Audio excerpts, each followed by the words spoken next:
Um, Item 2, which apparently I've got to do before I can resign, is to get a chair to replace me. So, election of a chair, and I'd like from the chair to nominate Councillor Robert Heseltine.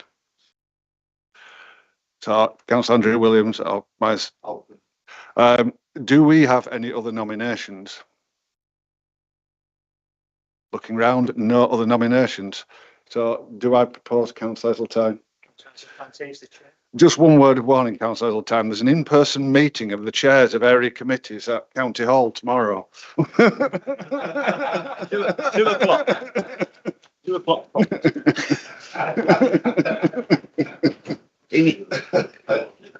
Right into it.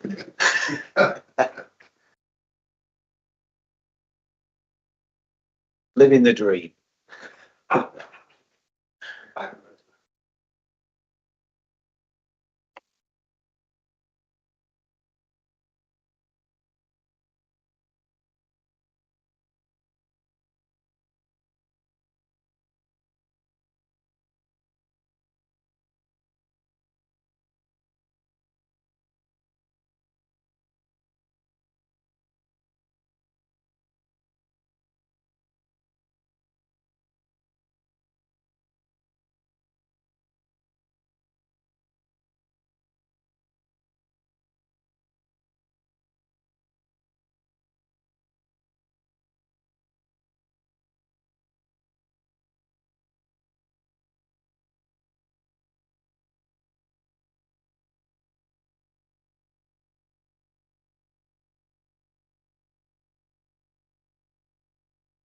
What happened yesterday in America with that young lad Kirk, who'll just make us all think that we all ought to behave in politics, in public life, that bit better.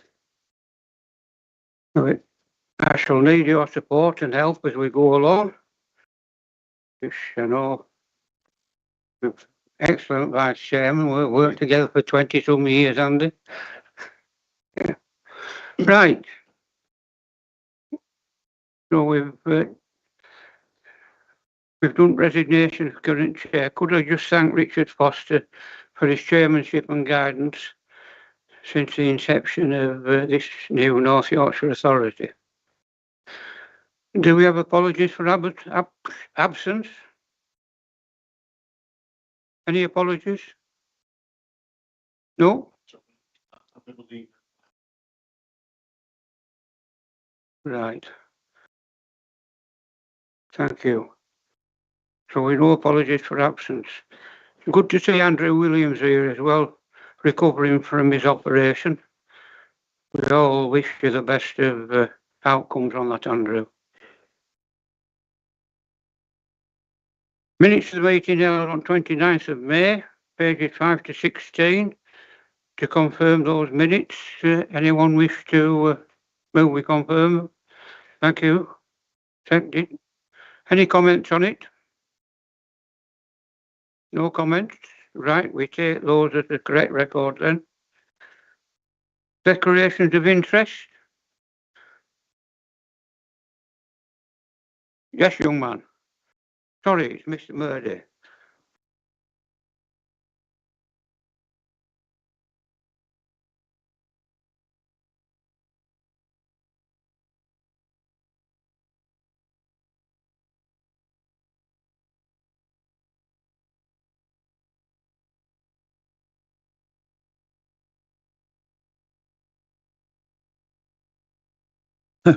Apologies for not being able to work the machinery. I want to declare that I'm chairman of the Nidderdale National Landscape. So when we come to discuss that, I obviously declare that interest. It's my understanding, Mr. Murdy, that two of your colleagues that are on that, Nathan Hall and lady from Massam, are both members as well. Thank you very much. Thank you. Declarations of interest, including the nature of those interests. Any? No. Right. Thank you. Public questions and statements.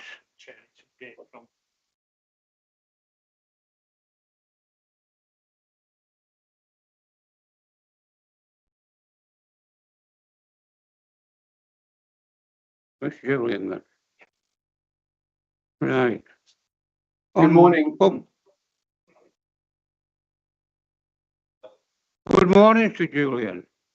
Good morning, Chair. And can I just add to your remarks about the previous chair and commend him on all the leadership he showed during his time as chair, and also just how pleased I am that he is on the cabinet now at North Yorkshire Council, representing our particular needs as well as obviously his portfolio, and also to welcome you, Chair, to the new role. Are you happy that I give my update? I missed that last bit, Julian. Are you happy that I give my update just now? I'm reasonably content, yes. Okay.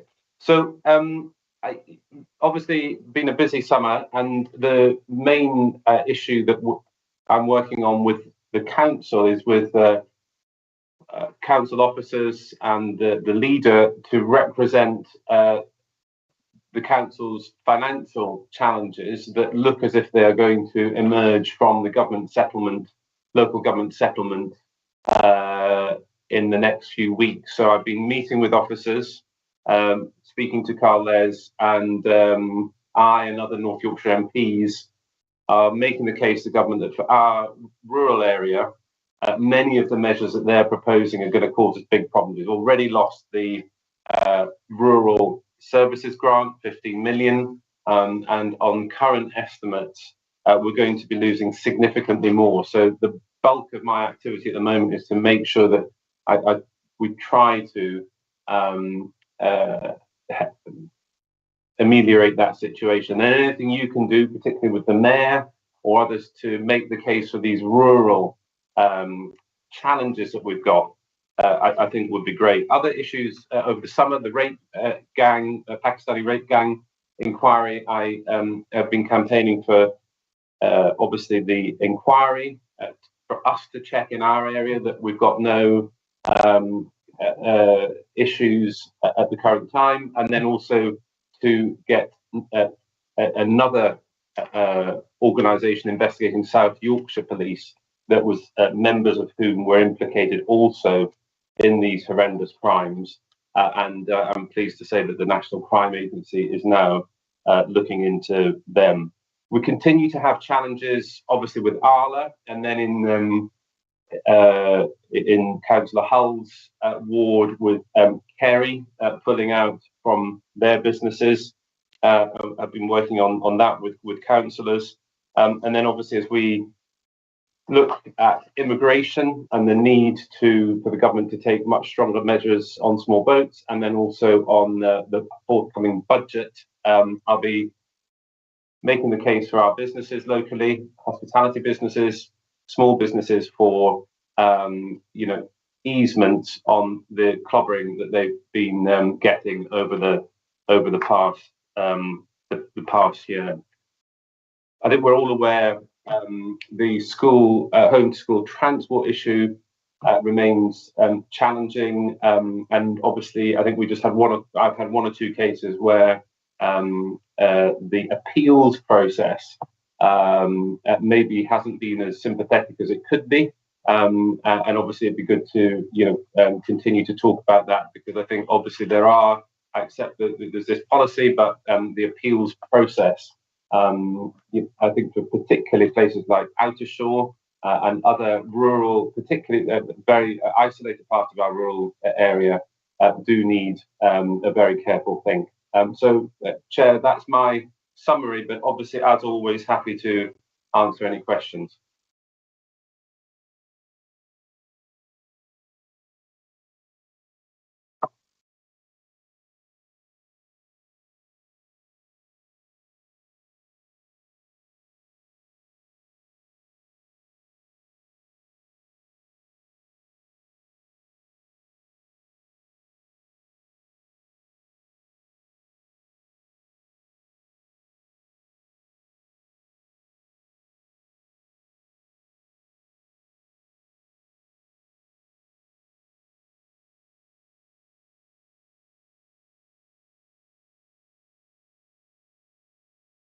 I'm not actually hearing the room.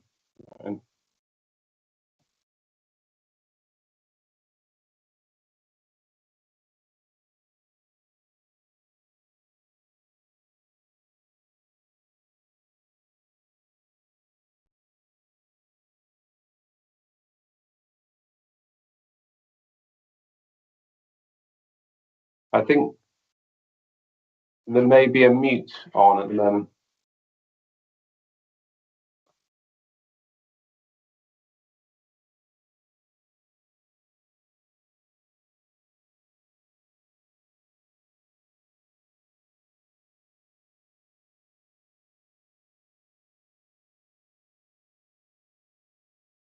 Can you hear me now, Julian? That's better. That's great. Is that Oh, Andrew?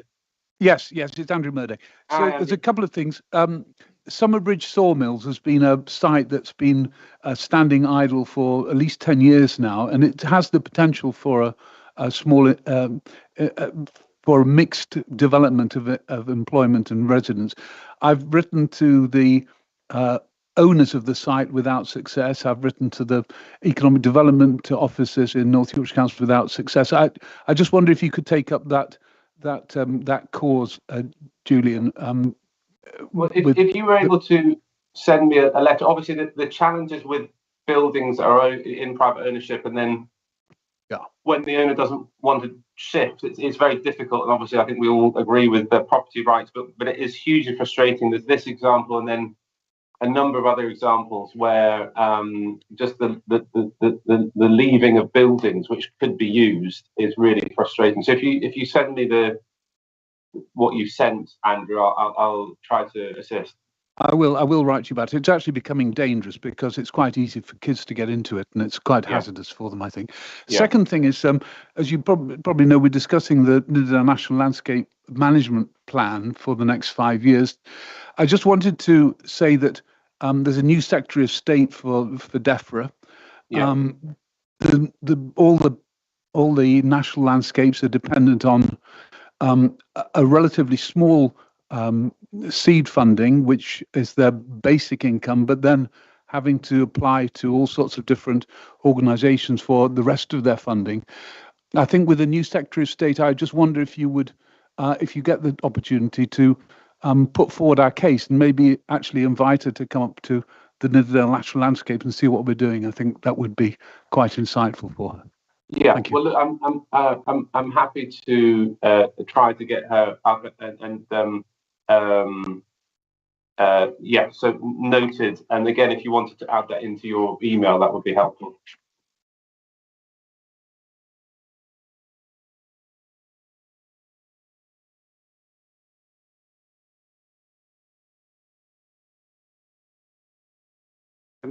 Please.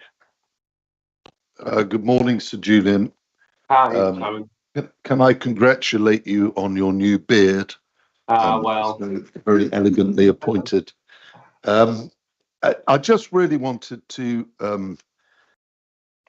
highlight with you the plight of many of our farmers, particularly tenant farmers, who followed traditional Dales practices of stock production. And the fact that massively increased energy prices, feed prices, and increased national insurance contributions and so on have made fairly small scale stock rearing unprofitable. People are working for nothing. In fact, they're losing money. And it's all very well to have schemes that benefit biodiversity. I'm all in favour of it. But if we see another generation of farmers simply give up because they're in it too deep, we'll have nobody left to manage our landscapes. So could I ask that you urge DEFRA to look at how they best support a very important bedrock of rural life in this country? No, look, I agree, and I think just this balance of food production and the environment in biodiversity is not correct. And it's a really good point. I think we will. I mean, I know Emma Reynolds. She's a good minister, and whilst I disagree, obviously, with the policies of this government on agriculture, I think it would be good to invite her to the constituency. So I will try to do that.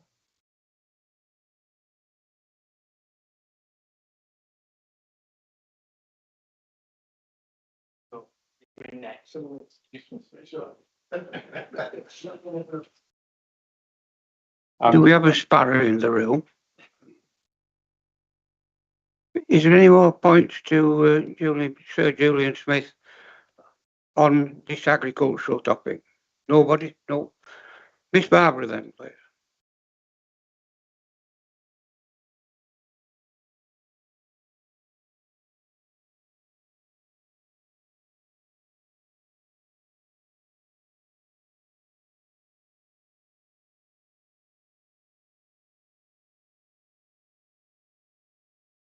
Thank you. Sorry, mine's more of a statement, really, Sir Julian, rather than a question. I note your comment about the home to school transport policy, and that you feel that the appeals process isn't as sympathetic as it could be. I actually share those sentiments. I am on the appeals committee myself, so I will take your comments back to my colleagues on that panel. Thank you very much. Well, can I thank you for those remarks? I mean, I think, look, there's obviously broader challenge of the policy, but the council is operating under challenging financial times, and I do want. I mean, you're all aware that what I said at the start, it's going to get even more challenging financially. I think whatever we can try to eke from this government in terms of improvements to what they're thinking, we're going to have even more challenges. But I just think there are parts of our area that are so isolated that anything you can do would be really appreciated. Thank you for your comments.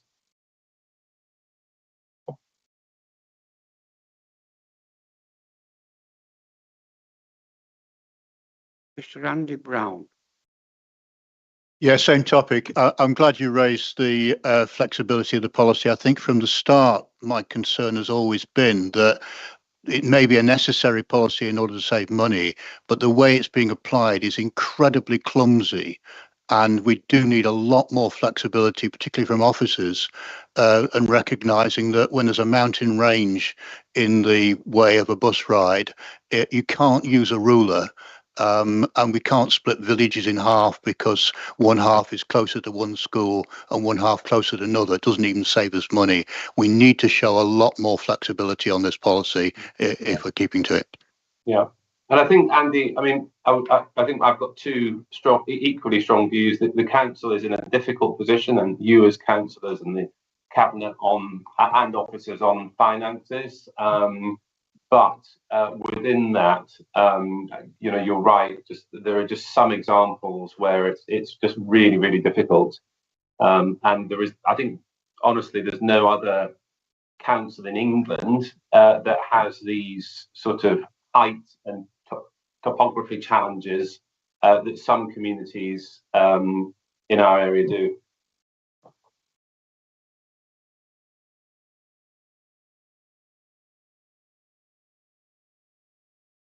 Thank you. Morning, Julian. Firstly, I'd just like to thank you for continuing to bring pressure to bear on the grooming gangs inquiry. I think we were, all those who saw your latest interjection in the House were, I can only say, deeply shocked by the Minister's admission that she was aware of the accusations that police officers from South Yorkshire have been involved in this vile trade proactively for some years. And I think it's the continued microscope being brought onto this subject that will eke out these sorts of details and hopefully ultimately get us justice for these kids that have been victims of this foul trade. And as I say, I think we've mentioned many times before in Craven that we have had people, residents of ours who have been at the thin end of this wedge. So thank you for that. Going on to the subject of Arla, which you did touch upon, yes, I mean, I know from parties from within the community who've been trying to find, in a professional capacity, to find potential suitors that there hasn't been much luck up to press. I just wondered if you could sort of give us an idea what your thoughts were in terms of maybe reconvening the various stakeholders at any time in the future to Yeah. sort of get an update on where Arla feel they are themselves at the moment in terms of repurposing the site. Clearly, they've stated their case in terms of moving, so that it would seem that we've lost that battle. But going forward, it would be useful for the community to have a little bit more sense of where they feel they are and how they will look to discharge their duties in terms of finding a new use for that site, given the support that they've received from the community over the decades that they've been there. Yeah. Well, look, thank you, Councillor David, for all the work you've done on Arla, and I think it's a good idea. I think we spoke to them before the summer with councillors, the mayor's office, etc. I don't think that call was particularly impressive from the company side, but let's I think have a session with them, and I'll get my office to just arrange that call. Likewise, actually, for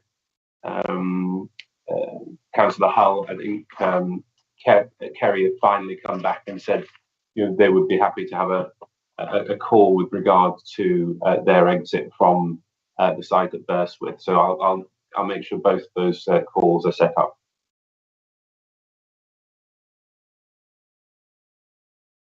Thank you. Morning, Gillian. Thank you for your comments on the Kerry site in Burstwith, and just to talk very briefly about that. Thank you for the efforts you've made to kind of facilitate conversations between all of the relevant stakeholders in that site. My understanding is that there may be some interested parties who want to use the site for commercial purposes going forward, which may actually result in job creation over and above the jobs that are on the site, which would be a fantastic thing for the local area. So Yeah. It was just to encourage you to continue to be involved in those discussions, Yeah. and to help facilitate any interested parties in possibly coming along and taking that site on. And then also you'll be aware that particular local interest is securing the future of the show field in Burstwith, which is owned by Kerry's but is only used by the local school and by the village show and playground. So just to say thank you once again, and anything you can do to keep those conversations going would be greatly appreciated. Thank you. Okay, well, thank you, Nathan. We'll set up that call at a time where it fits your diary, and then obviously probably could just come up and meet at the site. I think just on the comment Andrew made about the Summerbridge site, the Kerry site, all of these sites are so important for keeping some good jobs locally, and you're right, just work we're doing now and work we do at Arla to try and get the next employer in there is really important.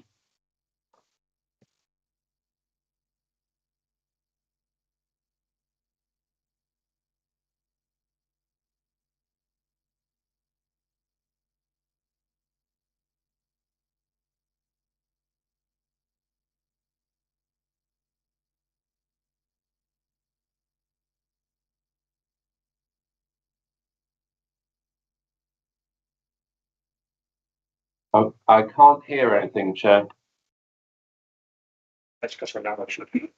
Sorry, Sir Julian, there's a rather important statement from a member of the public that you may wish to hear. Okay. Is there a microphone that can be I'm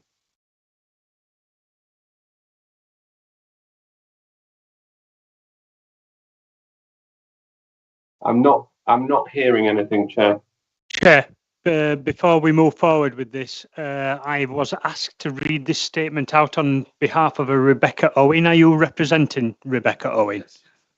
Right. That explains it then, Chair. This gentleman's representing this lady who asked me to read this statement out.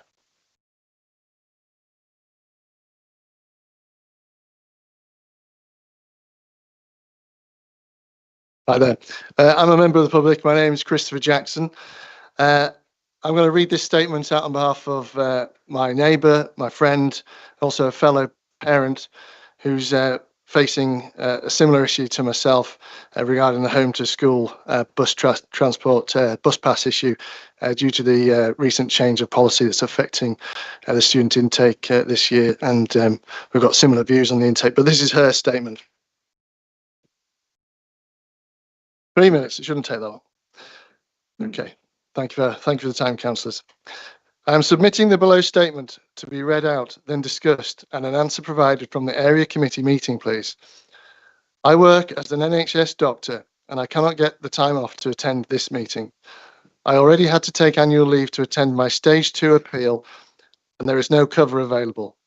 I would like to show how the home to school transport policy is failing local families, and to ask for you to add your voice to the call to fix it. Take Ripon. Ripon Academy and Outward School are just 49 metres apart and served by the same bus.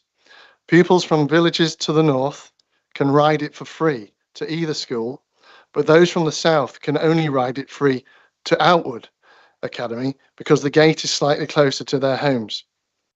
One bus, 2 schools, 49 metres apart. Can you see why parents now having to pay £818 for a seat on that bus feel ripped off? And since that pass must be applied for every year and can be revoked with just 1 week's notice, can you understand their worry? Or consider Kettlewell. Parents of 4-year-olds have been told their nearest school is in Hawes, requiring a daily journey over the highest road in England, treacherous and often impassable in winter. Councillor Richard Foster has said himself, but officers dismiss parents' views, claiming a parent's view of whether a route is safe isn't relevant, and that routes are only assessed once a child is enrolled. Dale's parents are willing to gamble on their child's safety, have to give up free transport and pay thousands just to get their family to primary school. Of course, opting out is exactly what this policy change was designed to do. Stuart Carlton admitted that if every child took up their entitlement to school, to their nearest school, it would cost the council more than if the old system had been retained. The only way any money can be saved is if parents opt out and pay over the odds for a bus pass. That's the model. School transport in North Yorkshire is now being run by the money men, Councillor Dadd and Mr Fielding. In their rush to save a few quid, they have hoodwinked you into putting children's best interest and often their welfare at risk. Common sense has been abandoned. The way this policy is being applied, along with how the appeals process is run, smacks of unfairness. Yet at least half of you in this room who voted for this mess are sitting back and saying nothing. I'm sick of hearing the same excuses from officers. They're not the ones we voted for. You are. Yet too many of you who approved this policy are staying silent. Councillors, this won't blow over. It's about to get worse. Another 10,000 parents are choosing schools right now, and more families are about to get caught in their chaos. The pressure on you will only grow. So I ask those who voted for this despite the warnings, whose side are you on? Will you continue to stand by a policy that puts children's welfare last, or will you finally stand up for the families you're elected to represent? Many thanks, Rebecca Owen from Bishop Monkton. It's in the Wetherby and Easingwell constituency near Ripon. Thank you. Would you give me 30 seconds to conclude? So, very important issue for many families. I think what we follow here is a written reply. Chair, could I just say one brief thing, and then would you mind if I left? Because I just have to be in the chamber for a debate about the US ambassador.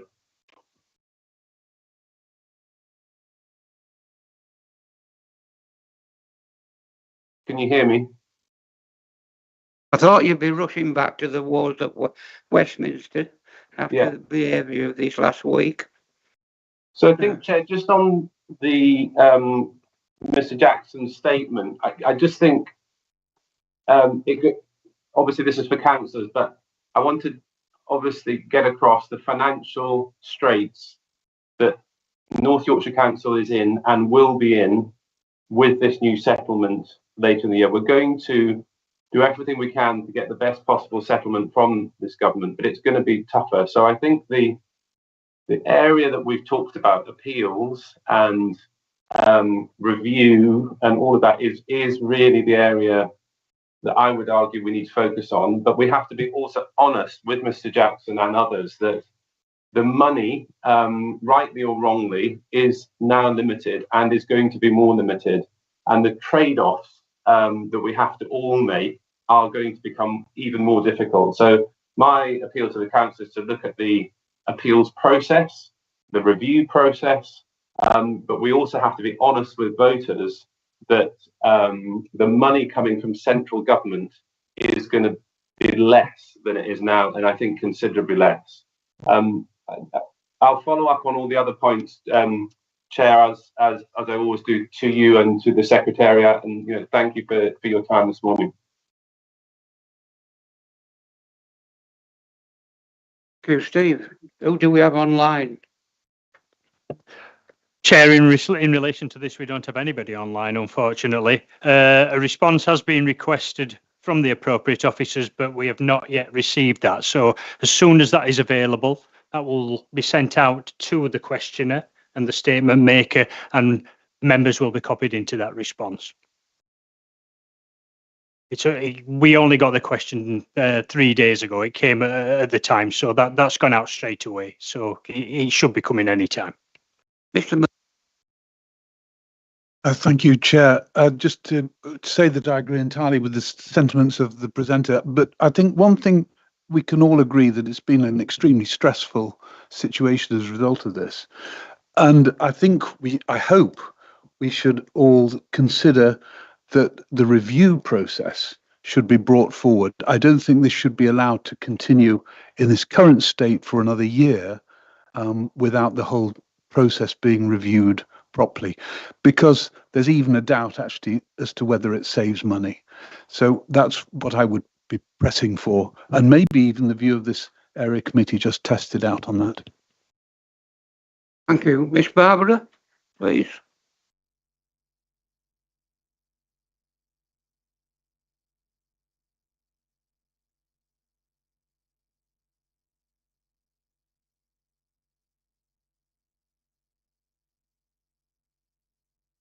Sorry, thank you, Chair. If I'd known we were going to talk about the home to school transport policy, I actually would have declared an interest earlier on, because I am on the appeals committee. And I think when this policy was voted through, obviously myself and the Lib Dems, none of us voted for it, but there were people here sitting here who did vote for it. And I have heard fellow councillors who voted for the policy since then saying that they didn't have the full story, otherwise they wouldn't have voted the way they did. But that aside, it was also said at the time that the feeling was from a lot of councillors was that it would be sorted out at appeals. Now, appeals do not sort it out. There is a certain process that appeals goes through, and we have to follow that certain process. So it will not be sorted out there. The problem is there, and it's been created by this council. Whether we talk about the financial situation or not, nothing is taken into consideration in terms of the financial situation of a lot of parents. It is very emotional being on that committee, and I'm on a number of committees, but I've never experienced what I'm experiencing on this. It is a very difficult position to be in. It's very difficult for the panel members to make decisions within the straitjacket that we have, and I think councillors should be made totally aware of the constraints within that policy of how we actually apply that, because for exceptional circumstances, well, they virtually do not exist, I have to say. I've heard some heartrending stories, not people just trying to circumvent this, that, oh, well, it's their responsibility because they've got the children to pay for it. There are a lot of backstories here. We are here to represent our residents and to represent them properly. And that should be taken into consideration. Unfortunately, the current system we have does not take those circumstances into account. Thank you. Mr. Andrew Williams.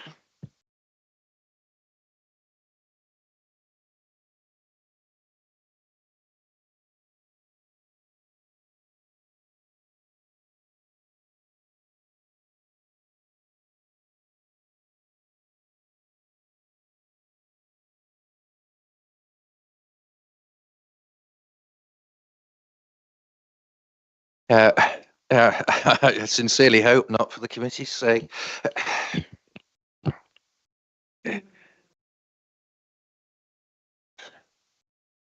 Can members hear without me needing the, right, okay. Yeah.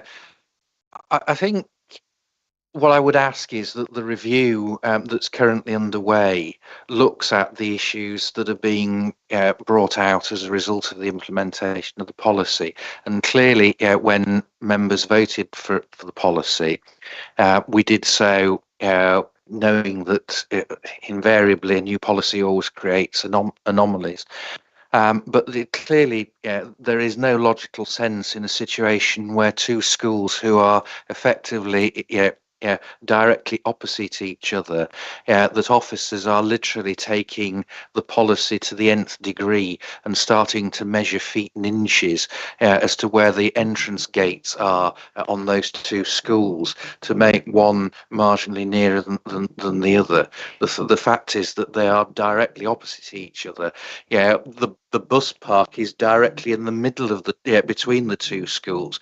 And this is clearly one instance where the policy is being applied in a fairly nonsensical manner, and there has to be within the policy an ability to apply common sense to each situation.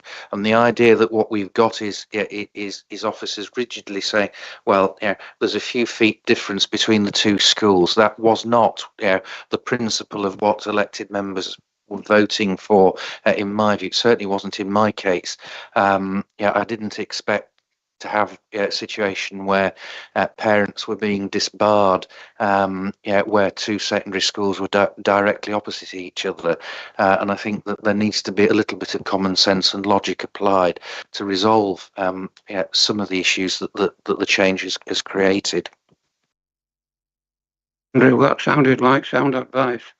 Mr. David Staveley. Yeah, I mean, clearly, some members in this room, myself, Councillor Iton to name two, had reservations about this policy. And I think the thing that gave us any sort of confidence in its implementation was the review process, which has obviously been mentioned a couple of times already. Now, I may stand corrected, but Councillor Brodigan, as a fellow scrutiny chair, is it your committee that's going to be doing this review as such? I don't suppose you could give us some sort of sense of how you see this coming up on your work schedule, because I mean, obviously we were keen to get this done as quickly as possible, so that if there were any changes that needed to be made, there could be. Obviously there's been quite a few points articulated in the room today, and I won't expect you to comment on those individually, but just a general sense of what the direction of travel is and the timescale that we might see this review done, please.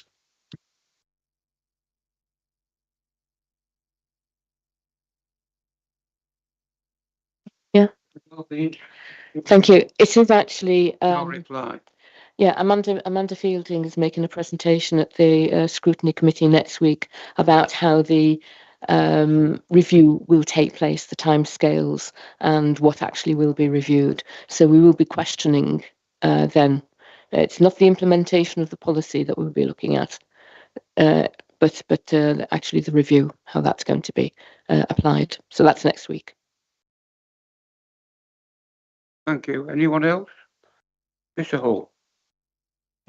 I can't say that I speak on behalf of everybody who voted for the policy, but I voted for the policy, and I voted for the policy for two reasons. First of all, because central government has slashed our funding, which means that we are in dire financial straits, so we have to look at making savings.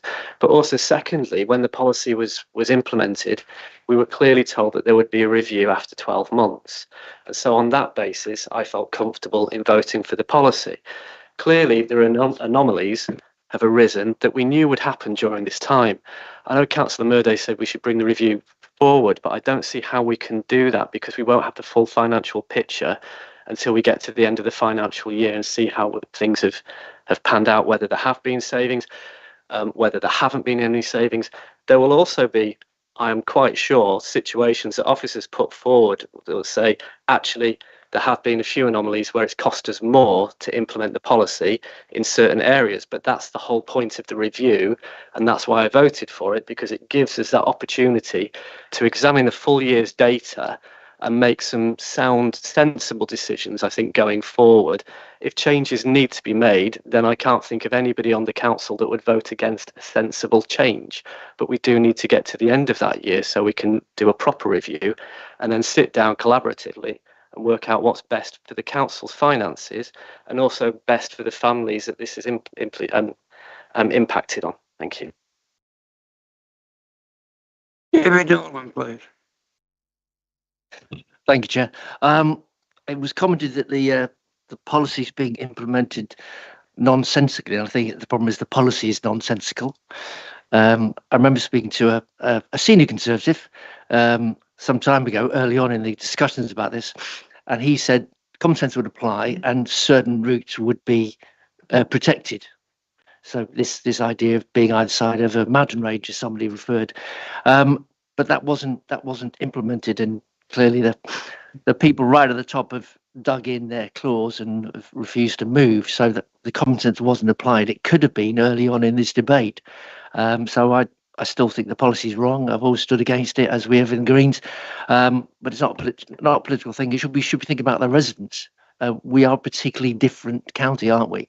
Distinct from all others. So that thought should have gone into the policy originally, and now so many parents and children are suffering, and you kind of review after 12 months because these children have joined a new school and they're trying to adapt to that new school, and it's totally unfair to them to say, okay, well, you can now move to that original school. I think it's so unfair on young people. So we should have thought about this, and some deep thought should have gone right at the start. Just that senior Conservative, I'm not going to embarrass him by saying his name, but it made sense. I felt reassured that some common sense is going to be applied to protect those where children, as my colleague Andy Brown has said, they could be living either side, but one can only go one side on the street, and one has to go the other way to get to the schools when they're friends and have been through primary school.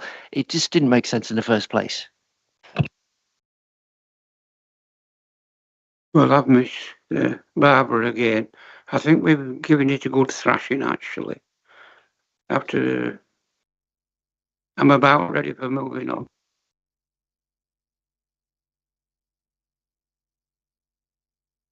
Just an answer to that.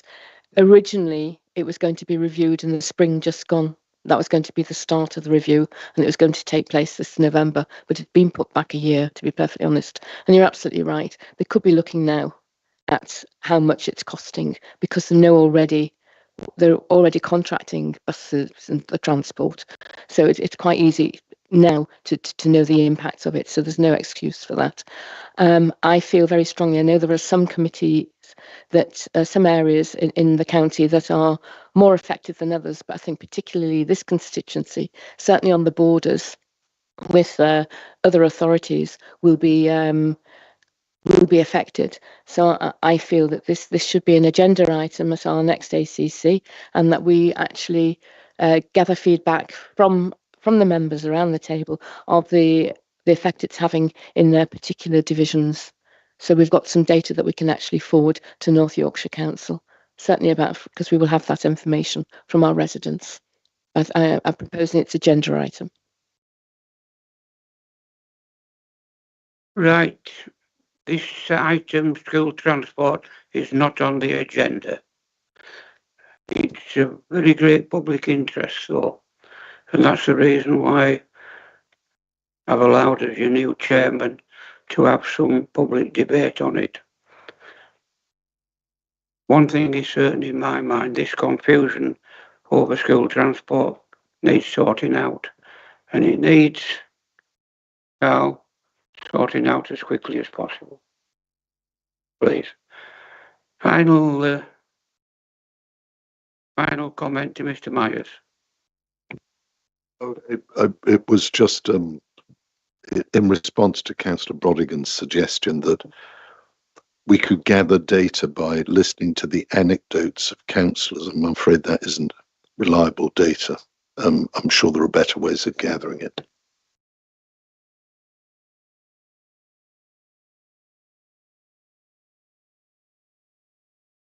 Hear me? We go on to item 7, which is the annual report of the area committee for 24-25. Pages 24-25. Members are asked for comment on the contents. Those of you that read the Craven Herald this morning will notice the editorial is on the performance of this area committee, And there is an article as well which points out that we're very, I think the word was paltry, supported by the public at these meetings. As I pointed out to the editor this morning, it's not my view to pursue controversy. I like to get things calmed down. Members' comments, please. Mr. David Staveley. Yeah, I mean, obviously these area committees in their new form are slightly uncharted territory because it's part of the new and unitary authority. And I think anecdotally, as unreliable as that may be, me being a councillor, I have to say the feedback that I get from other area committees is that actually we probably function very well as an area committee. I think we've been proactive. I think they have delivered some wins. I mean, in my own division, there has been up at the Hoffman Kiln. So, in terms of funding, and I think we've picked up the baton quite well.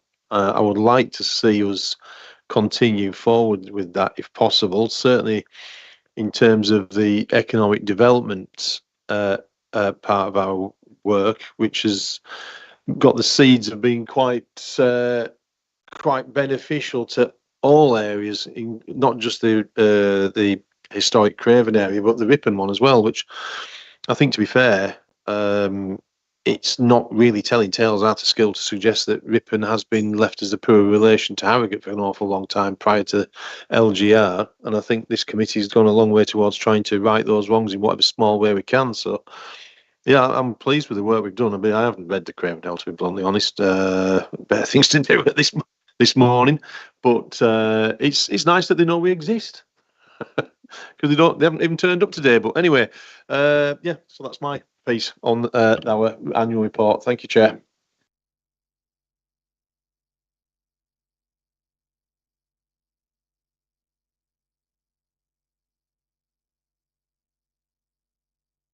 Just looking through the work of the committee, I'm sort of thinking that with a lot of the stuff that the council does goes on anyway, but we've had reports that have actually highlighted that. Yes, there are controversial and emotive subjects that come to the area committee, and there are some other ones where we've had reports of they're basically the jobbing stuff that any council does. If I look through the list, we were alerted to the Airedale Hospital rebuild and the progress on that.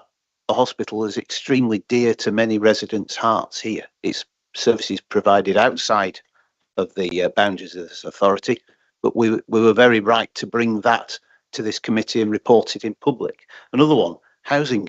Housing is a huge thing that this authority is involved in, faces huge challenges with housing. We had a report on how the second homes tax would attempt to address it. I currently look out over a field where the council have bought houses which will become affordable housing for our residents, and it's progressing very nicely. We had that great report, which I found very, very interesting, about the costs of social care provided in not only our homes, but also in the private sector. And dare I say it, the massive difference in the costs of care between what this council provide and what some of our care home providers provide, ultimately, which ends up being funded by the taxpayers in the future. So I think we've had, whereas we've had lots of reports that maybe are not that interesting to the public, we've also had lots of reports that basically tell the public what this council does quietly, gets on with the job we're doing, and any council will do it, and the pressures they face in it. Finally, we had that very interesting report about the schools update, and we asked for that to be brought to the committee along with all of these other reports. I think they're extremely useful, and they should be reported on. They have been reported on, but very often they're not controversial, but they're just the job of what a council does. Well, another Andy Brown, please. Yeah, when this committee has been at its best, it's been when it's held people to account or dealt with issues that matter to the locality. I think your reference to Airedale Hospital is very relevant. We also called in Fisher Medical when there were problems there. I thought that was a real effort on behalf of the community and worth doing. And we called in Yorkshire Water and challenged them on some of their behaviours at a senior level. And that, again, was very useful on behalf of the community. When we're at our absolute worst, we are listening to long presentations on reports that have no actions. And we listen to the report we've already read out by an officer with no recommendation for any action whatsoever. We've got to get away from listening to things we can read and get on to making decisions about economic development. I actually agree with David Staveley on this. You know, we've been at our best when we've focused on economic development, and our worst, I say, when we've listened to tedious reports that get us nowhere. We have to have decisions brought here, not information reports and education. We'll go to another Andy. Andrew Williams, please. Just echo the comments of Councillor Staveley. Certainly I'm very grateful for the fact that members from the former Craven area have recognised how badly Ripon was treated under the previous Harrogate Council. But free from Harrogate Council shackles, Ripon is beginning to prosper and is clearly if you look at the high streets in Ripon, you'll see that they are doing much better than the national average currently. And it would be nice if occasionally this area committee was actually held in Ripon as opposed to always held in Skipton, given that it's the Skipton and Ripon area committee. We've never met anywhere other than here, apart from once. And I do think it would be helpful for us to move around the constituency a little bit more frequently than we have done. Can I move that we receive and note the report, Chair? Thank you, Andrew. Your point is well made about sharing the meetings out wider. Mr. David Nolan.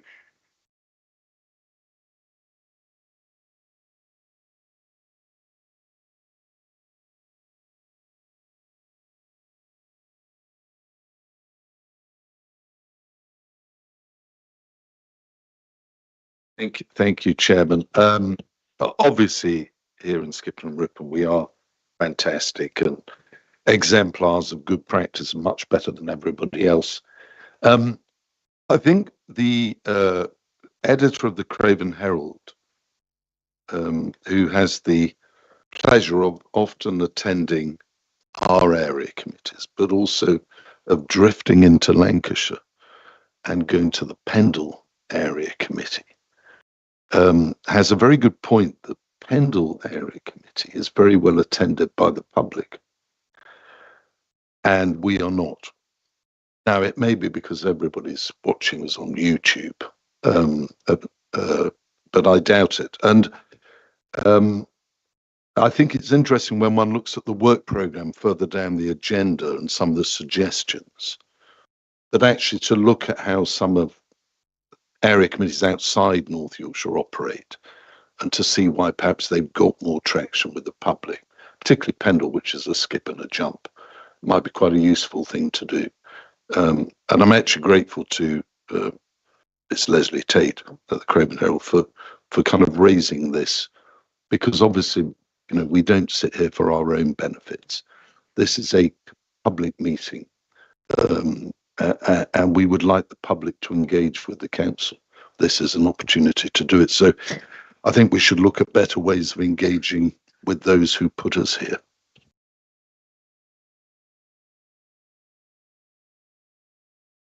I think I mistook Mr. Murdy. Has it gone from your mind?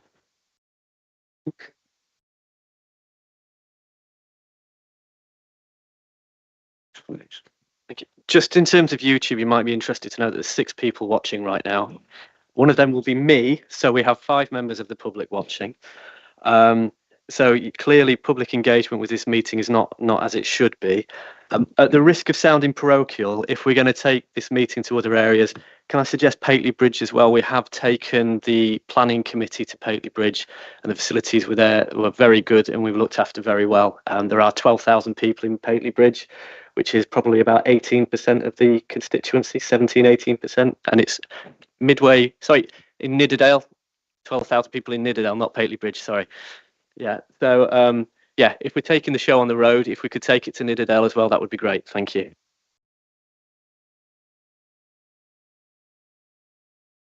Yeah, I'm not sure I mean, I was always for moving the committee around until you found the logistics of moving the committee is quite difficult. And we've also got to remember that Councillor Ireton comes from Ingleton, which isn't near anywhere particularly. So we'd have to take a meet. But well, it's nearer Morecambe than it probably is Skipton. So we'd have to take a meeting to Ingleton if we're going to do it. So we'd all have to be prepared to do that movement, including Councillor Brown coming right across the 3/4 away across North Yorkshire to get there. It's not a no. It's just Skipton is still the central place for Skipton and Ripon when you draw a pin in the map. My point, and it's probably a point to the leader as well, is that I still don't quite think we've got area committees right. Too many times at County Hall you hear parochial issues brought up by members in larger meetings, larger scrutiny committees, which should be being brought up in area committees first. And because they're often an issue that needs sorting locally, that the big council, yes, it can do, but really it's an issue that we need to be bringing from a local area and local agreement. So I do think there's more to do with our area committees do. I do think we have functioned pretty well. I think we'll function pretty well under Robert as well. And I think we've got opportunities to have our voice heard on more things and bring more things forward that then end up on an executive's desk about our areas. I do note that we still haven't managed to get the road to nowhere to go somewhere yet. These are the things that we should really be hammering from this area committee. That road is vital to the future of Skipton, and that is vital to half of our area is the future of Skipton.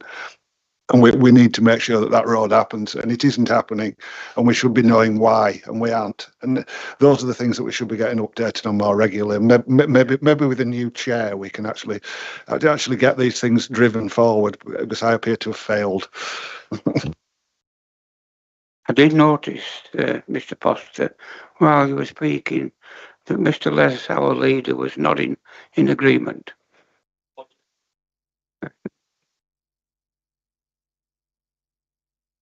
We shall have to be more stimulating for the leader. It's Mr. Murdin explained. Thank you, Chair. Just coming back to Nathan's point about moving the meeting to Nidderdale, it has to be quite quick because, of course, currently the Local Government Boundary Commission for England is destroying Nidderdale by dividing it in half. So you'll have to do it we'll have to come there quite quickly.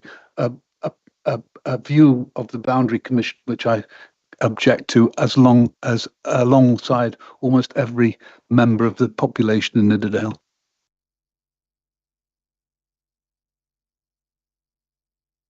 Mr. Ryan, would you have some comments about Grassington area? Where is Grassington? Chairman, thank you. I think if we want to increase the public's attendance at these meetings, we've heard who's watching online. Perhaps if we had one or two things that we could make a decision on, actually it would improve the public's perception. Public aren't going to turn up to listen to us go through reports. If there was a decision to be made that affected them, they would be here. Thank you.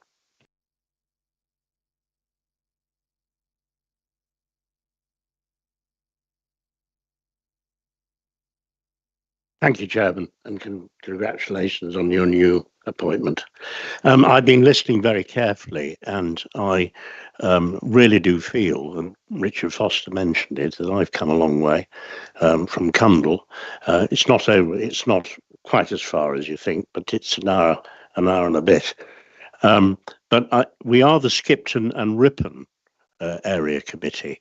So I would back up what has been said about certainly having some of the meetings in Ripon, which is a good venue, maybe not acoustically or from a digital point of view, but I really do think we're rather Craven orientated.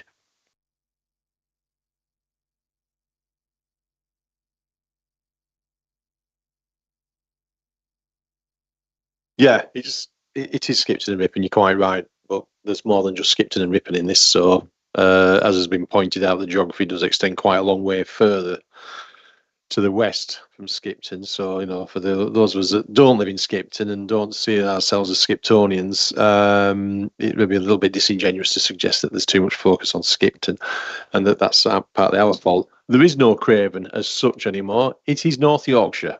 And this is the Skipton and Ripon Area Committee of part of North Yorkshire. So, I mean, we might reference Craven in warm words as an historical footnote, but that's exactly what it is now.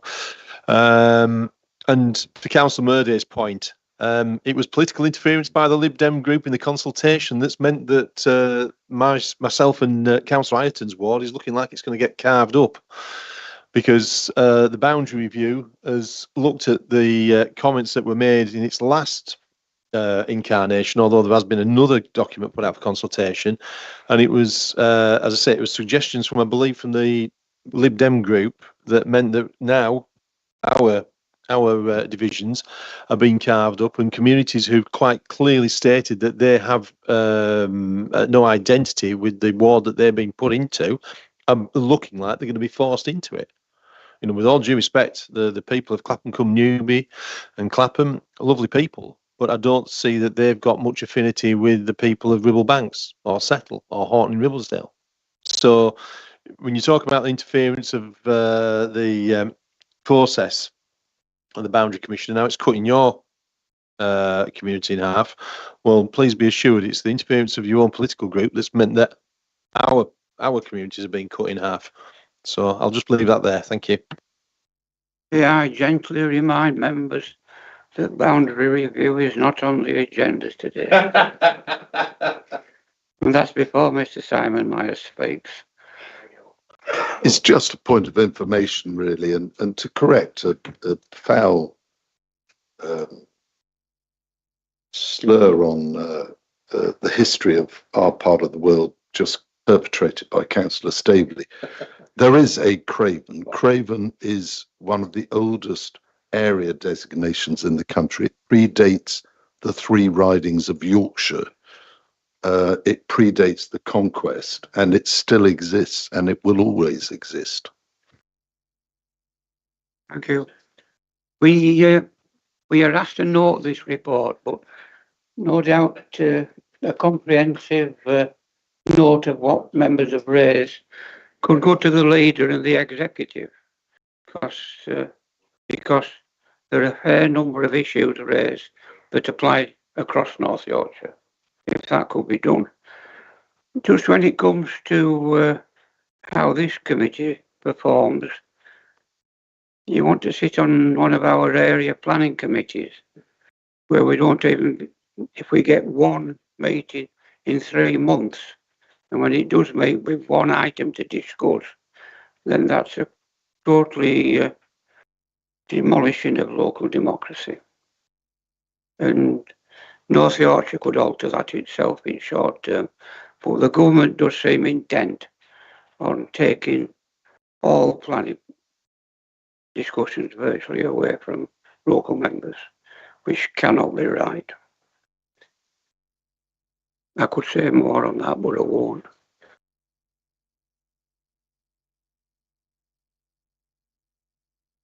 Do we have a Daniel Thomas, youth voice creative engagement officer? Daniel's attending chair. I think it's just the youth councillor himself. Right. Well, introduce yourself, whoever you are, please.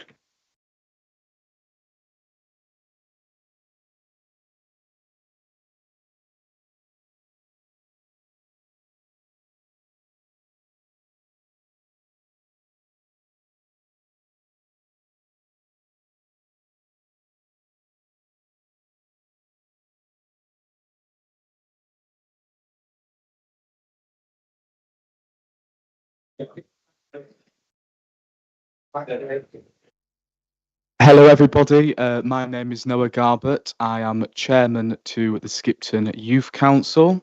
I've come to give you an update. For those that might not know who the Skipton Youth Council is, it's young individuals aged 11 to 18, determined to strive and make a positive impact in Skipton and surrounding area. I'm going to give you a bit of an update on what we've done recently. Each year we do an annual campaign, which this year has been the anti-vaping campaign. We've worked with behavioural scientists to create a newsletter for parents. We've raised awareness in schools with presentation activities. We've designed newsletters and distributed posters and materials into the community. And we have also collaborated with trading standards on legal issues and risks to young people. Alongside this, we do get quite an about in the community. We've run the Sheep Day stall, the Colour Run, and a Woman's Aid stall, which did increase lots of public engagement because I think they like seeing the youth out on sort of them based topics. Each year we do our annual Keep Skipton Tidy competition. In 2024, that was a great success with over 96 young people involved.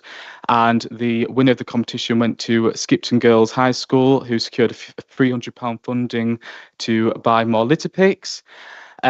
Unfortunately, in 2025, it did not go ahead. Unlike 2024, we had support from the waste management at North Yorkshire Council to support us with the litter picks. And this year, they were not willing to support us with that to provide the equipment. So with that, I did send an email off to Julian Smith with no reply. And also, I did raise a complaint with no reply. But besides that, we are hoping to do a 2026 Keep Skipton Tidy competition. We've already got the funding secured from the Gala Committee, and that's £300. And we have worked with the environmental policy team on local sustainability projects, which are also within North Yorkshire Council. In terms of leadership, we've just had our recent elections. How we work is we have a chair, vice chair, treasurer, and social media manager. I've just been elected chair. And yeah, that's everything really. And we're hoping to look for a new campaign for our next year, because we've come to the end of our anti-vaping campaign. So any supports, obviously, try and get that out. We are hoping to do a survey to get young people and obviously everyone involved with what the Youth Council's next campaign should be. Thank you. Yeah, need members to update. We've been updated. Members can comment on the issues raised and anything else they might like. Richard Foster, what about youngest here? No bit. As far as the litter picking goes, can you email me? Because I've now got the executive post, which is looking after the environment. So it'd be really interesting to find out why you haven't had a reply off us. So if you can update me on that, I'm quite happy to follow that up, because it seems that you were doing some good, and if we're stopping that, then we need to sort that out. So please do email me. You'll find my email in there. Absolutely brilliant. Thank you, and we'll get on with that and see what we can do to sort that out. Andy Brown next. Pat, could that be put in the minutes, Andy?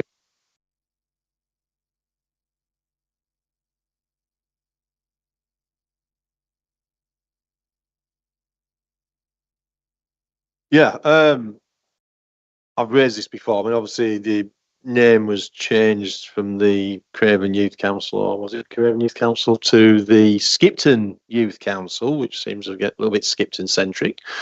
And I have, oh shush.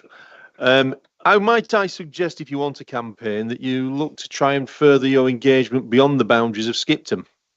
We've looked at, I mean, I've certainly had meetings at Settle College, and obviously this constituency committee does cover over to Ripon as well. And I think it will be good to try and extend this network a little bit further and try and engage young people from the other areas further, if they have not already been, and if they are already in existence. I mean, I'm not aware that they are, because obviously I haven't spoken here today, but it would be good to see this network building its strength from communication between the different areas to try and bring them together. So yes, please take that on potentially as your campaign. Thank you.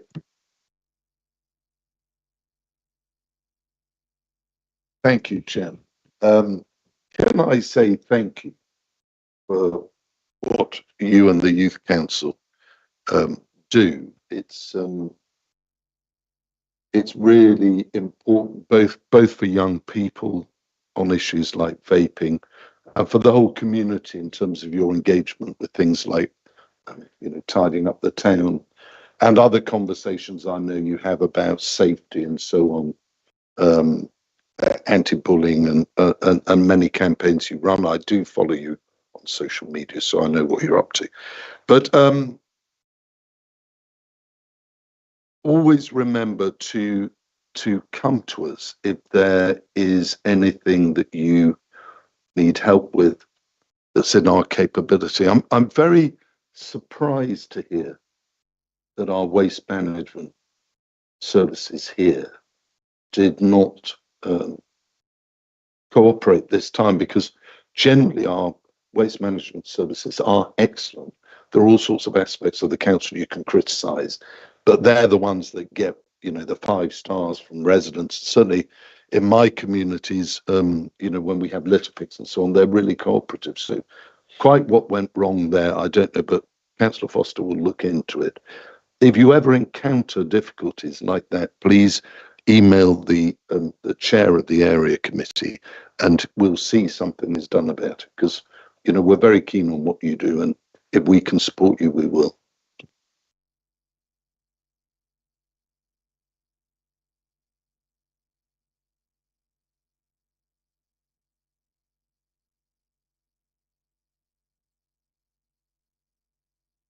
Yeah, it's on now.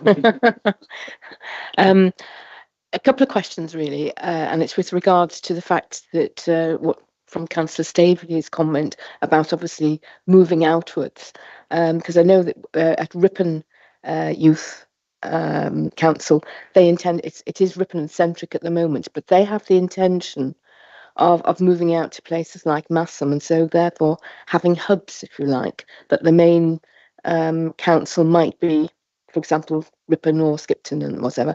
Can I ask which school do you represent at the moment? Sorry, so could you just clarify when you say school? What? Yeah, are you from a school? No, so we're from like North Yorkshire Council. We're supported by a youth engagement officer. Okay. So that's from North Yorkshire. So like I said, there is different youth councils within North Yorkshire. There's Harrogate Youth Council, Knaresborough right. Youth Council, then obviously we're Skipton. Just to get on your point about reaching out to local areas, one thing we are targeting at the minute is for young people that have a connection to Skipton. Obviously, this could be the surrounding villages, or say for Grassington, Upper Wharfdale, they might live in Skipton, and we're trying to reach out further for young people that have associations to Skipton, and that's one thing that obviously me as chairman newly elected is what I'm going to be working on.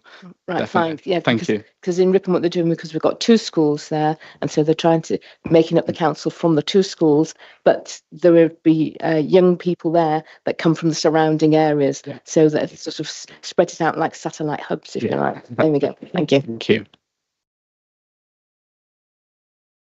Wish to respond to anything that's been raised this morning? I think that's exactly it. Thank you. Something else needs to be said. Before we Mr. Murdy then.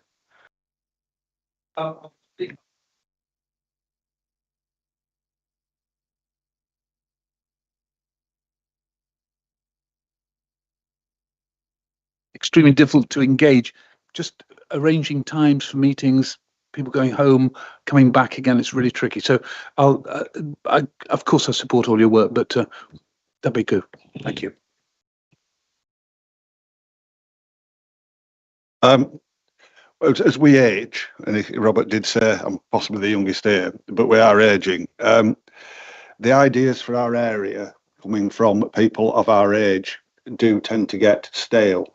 So I think for maybe your policy or your look is to look at what areas, market towns, those sort of things now need to move themselves forward in the 21st century. I think that'd be a really useful piece of work for you to do to us. And then, economic development, those sort of things, where jobs are going to be, housing, those sort of things, those issues that are coming forward that we can maybe then lobby the bigger council with would be really, really helpful.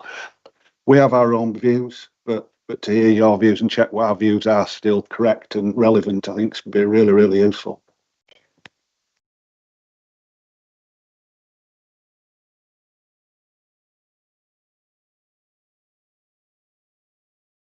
We're on to item 9, Nidderdale Landscape Management Plan, what used to be known as AOMBs. We have 3 members, as I mentioned earlier, who actually sit on this Nidderdale body, but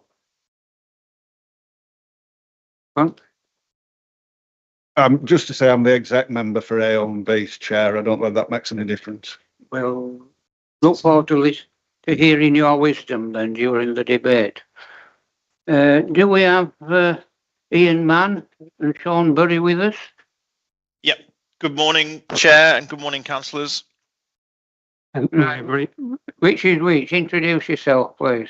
Hello, I'm Sean Berry. I'm the Head of Environment and Sustainability. So my remit includes the host authority responsibility for the 2 national landscapes that exist in our area, or as we formerly called them, areas of outstanding natural beauty. It's a different set of slides that we've got there. And I'll hand over to Ian Mann. Yeah, good morning, everybody. I'm Ian Mann. I'm the manager at Nidderdale National Landscape. It's a very comprehensive block of papers you're giving us to read, and I've done my best to get through, as I know other members will have read most of it in detail. So, for good's sake, don't go through it word by word. We're just here to give a bit of an overview today, Chair. So could we share some different slides, Stephen, please? It's not on tourism, unfortunately, if people are excited to get an update on tourism.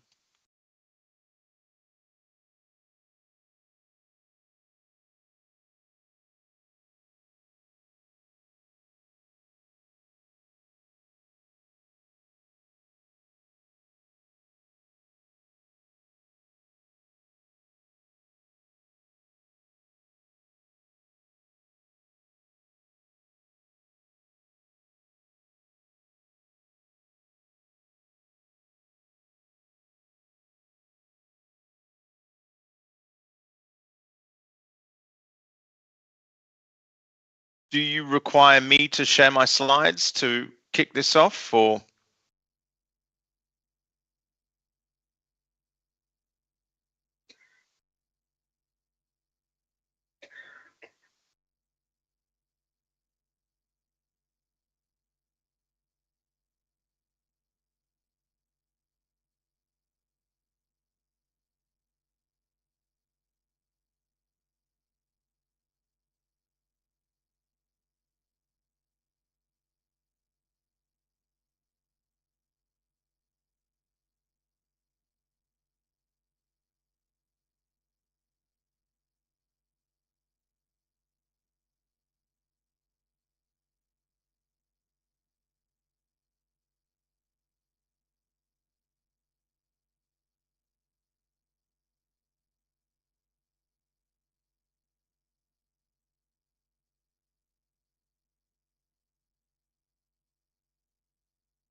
Stephen, can I suggest that Sean shares his slides, and then that might be easier?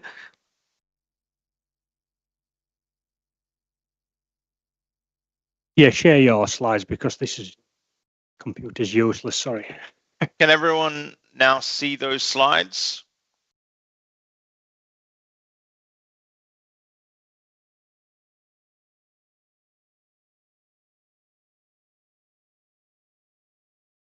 Anyone confirm that the slides are now displayed? Yes, they're there. Okay, perfect. Thank you. So yeah, good morning, everyone. Thank you for the time today. Today, we're just obviously going to be talking about the draft Nidderdale National Landscape Management Plan. The reason for the double act today is because North Yorkshire Council is the host authority for 2 national landscapes in our area. And our remit as host authority for these 2 designated landscapes is to obviously ensure that the conservation and enhancement of natural beauty takes place as a result of their operation of that national landscape. We also facilitate the core funding that DEFRA issue for the operation and administration of the national landscape. And we also provide in-kind support through HR, finance, other sorts of support such as that. As the host authority, we also have a responsibility to oversee the refresh and review of the National Landscape Management Plan. And essentially, as a result of it, this review and refresh that's currently taking place now, after a previous 5-year iteration, it's our responsibility as the host authority to adopt this plan for the national landscape to implement and deliver. The national landscape. Sorry, Chair, can I just interject? Sean, I don't think you're aware, but your slides are not moving on. I believe you're planning to be on slide 3. Oh, right. Okay, fine. Yep. Is that now showing? Yes. Okay. I'm seeing different things to what everyone else is seeing. This is technically great at the moment. So, as I say, the review and refresh of the National Landscape Management Plan takes place every 5 years. The management plan is developed on behalf of North Yorkshire Council as the host authority, but it is adopted by us as the local authority for the national landscape to deliver. It's a statutory document that's obviously required by us as the host authority, and it basically covers a set of objectives which Ian will go into detail later on. But generally, as a summary for North Yorkshire Council, the overall vision and objective have many synergies with North Yorkshire Council's existing policies and plans, which are either complementary, supportive, or already aligned. And this does cover things like climate change, nature recovery, heritage, tourism, and landscape recovery, for example. So that I just wanted to highlight our role as the authority within the Nidderdale National Landscapes Management Plan, because it is a little bit of a double act. I'll hand over now to Ian and move forward on my slides. Thanks, Sean. So if you could move forward to the next one beyond that. Yep. So just before I move on, I've missed the last slide. The last thing I wanted to cover, I realise now, is an additional duty, which is around seeking to further the purpose of the national landscape. So this is a new statutory duty that's been in force since updated guidance was issued in December 2024. And it's important to note that this new duty requires us to consider beyond what we used to do, considerations around essentially planning, nature recovery, natural capital policy, and it needs to bear in mind not only the national landscapes but the national parks as well. So we're working with the partners, including Yorkshire Dales and North York Moors and our national landscapes, to explore what this looks like in terms of best practice and compliance with this new legislative duty. But it's worth bearing in mind that there will be a relevance upon a number of different services that this duty that's been imposed that we have to consider and look at how we comply with this. So sorry, Ian, over to you now. Thanks, Sean. So bearing in mind Councillor's earlier comments, I'm obviously not going to give you any great detail. The plan was there in the report as an appendix, but I just wanted to pull out some key stats and figures for you about the national landscape, being aware that it's not on everybody's doorstep. I suppose the main points to be clear about is it's an extremely important area for wildlife and heritage, but it's also home to a lot of people, and it has a very large number of visitors each year. And there's a governance structure which 3 members of this committee are involved with, has been indicated earlier. The report, section 4 of the report in particular, describes the preparation of the plan and its contents. There's a structure there in terms of describing the special qualities and the challenges that the national landscape faces. And then the plan sets out a vision and objectives for the coming year. The things I want to emphasise was the fact that this is a partnership plan. It's a plan not just for the National Landscape team, nor just for those organisations who are represented on the Joint Advisory Committee, but for everyone who has an interest in the national landscape. And consequently, it's been developed through a very collaborative approach, which I've set out on these slides here in terms of various workshops, but also an online and postcard survey. So every resident of the national landscape received a postcard through their letterbox about a year ago now, asking them for their views. So we've been deliberately very open and collaborative to try and develop a plan for the area. Could you move on to the next slide, please, Sean? Again, I won't read this out. It's representative plan, but it allows you just to get a sense of the long-term vision that the Joint Advisory Committee has developed for the plan.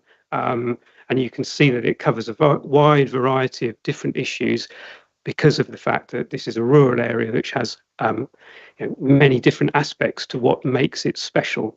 So everything from those rural communities to the wildlife, tourism, etc. So you can see how that vision is set out. And if we can move to the next slide again, please, Sean.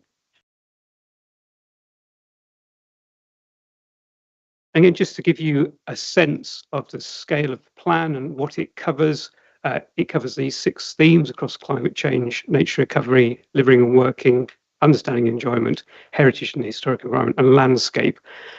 And there's obviously a lot of cross-cutting themes there, but there's emphasis around reducing greenhouse gas emissions, adapting and becoming a more resilient landscape, work on our different habitats. So we have large amounts of moorland, lots of grassland, species-rich grassland, woodland and freshwater habitat. So sort of resilience and nature recovery in those. Working with our communities. At the forefront of that is supporting the farming community to be able to be more resilient financially, to be profitable and to be able to work environmentally. Also working with the tourism industry, which is another enormously important part of the local economy. And then more broadly, looking to support the local community. Opportunities for people to understand and enjoy the area. Objectives around how we look after the heritage in the area and explaining to people, and a broad suite of objectives around landscape and how we ensure that, whether that's including planning or landscape scale projects, that deliver landscape scale conservation across the national landscape. As I said at the start, this is a partnership plan, and so there's many different organisations involved in leading different aspects of these objectives. And you'll see when you look through the draft management plan that there are a series of proposed delivery organisations under each objective. And they are people who we've engaged with and who've come forward and said, yes, this is something that we consider important and we want to be part of helping to deliver. If you just Oh, yeah, great. Thanks, Sean. Final slide from me is just to talk to you through about how the consultation process has happened.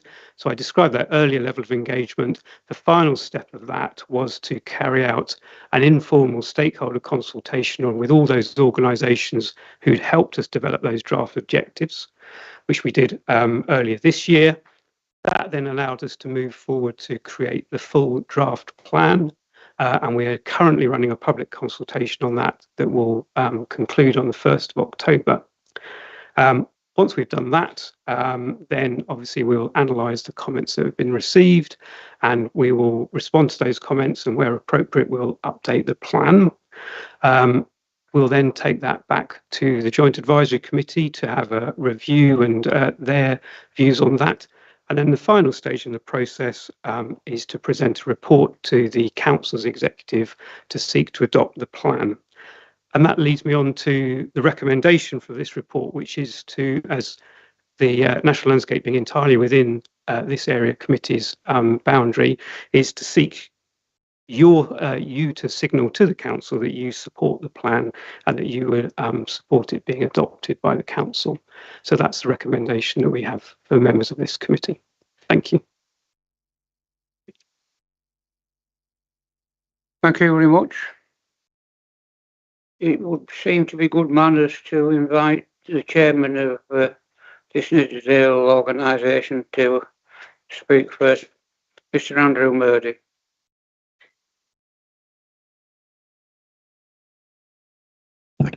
Thank you, Chair. I don't have anything really to add to what Ian and Sean have said. Just to say that we are interested in your views, I think. It's part of the consultation.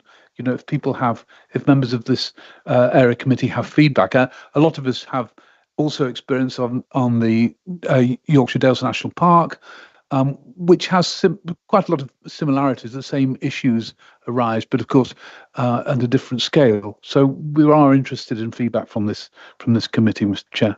Thank you. Ashley was chairman of Nidderdale, this Nidderdale body.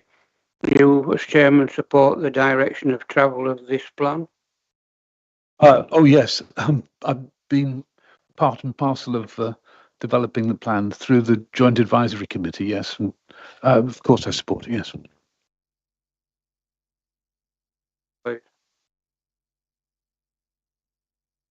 Yeah, I mean, overall thrust, good stuff, and I would propose formally that we do back it. Detail stuff. I mean, when you firstly, overview. When you look at it, that landscape first strikes you as wonderful open countryside and great because you've got those long distance views. The honest truth is, it's quite a damaged upland environment with much lower tree cover than it would naturally have, much drier soil than it would naturally have, and there's a lot of good things in here about re-wetting, restoring peatland, and getting the balance of tree cover right. But you've got to be really, really careful, I think, about what you're doing when you're saying on the CC2 new native tree cover. It's great if we can get trees in the right kind, in the right nature, in the right place. But if we're covering large areas of agricultural land with false native trees for the sake of it, with lots of plastic guards, then we're not necessarily helping one of the other key challenges of climate change, which is that we're all going to be bleeding hungry if the climate gets as hot as we expect it to, and we are struggling to grow food. So when you're talking about putting 375 hectares of new native tree cover, could a lot of thought be given to how many food trees can be put in there, and how you can actually how that's done. I think this fashion for let's pretend we can restore what existed before humanity came along needs questioning. And we need to manage the mix so that it actually leaves future generations some food from that land, whether it's hazelnuts, whether it's plums, whether it's apples, there's a lot of trees that can live very high up. And I know we've had a active and interesting debate about this, but you know, a lot of these food trees grow high up on the Altai Mountains. That's where they come from, and there's absolutely no reasons why we couldn't be providing food for future generations rather than things that look good but don't feed anybody.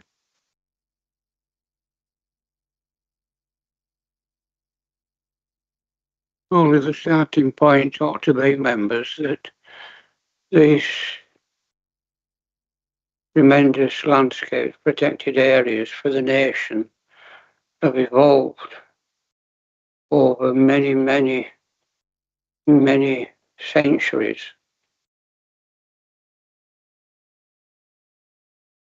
The modern ideas of how it should be managed,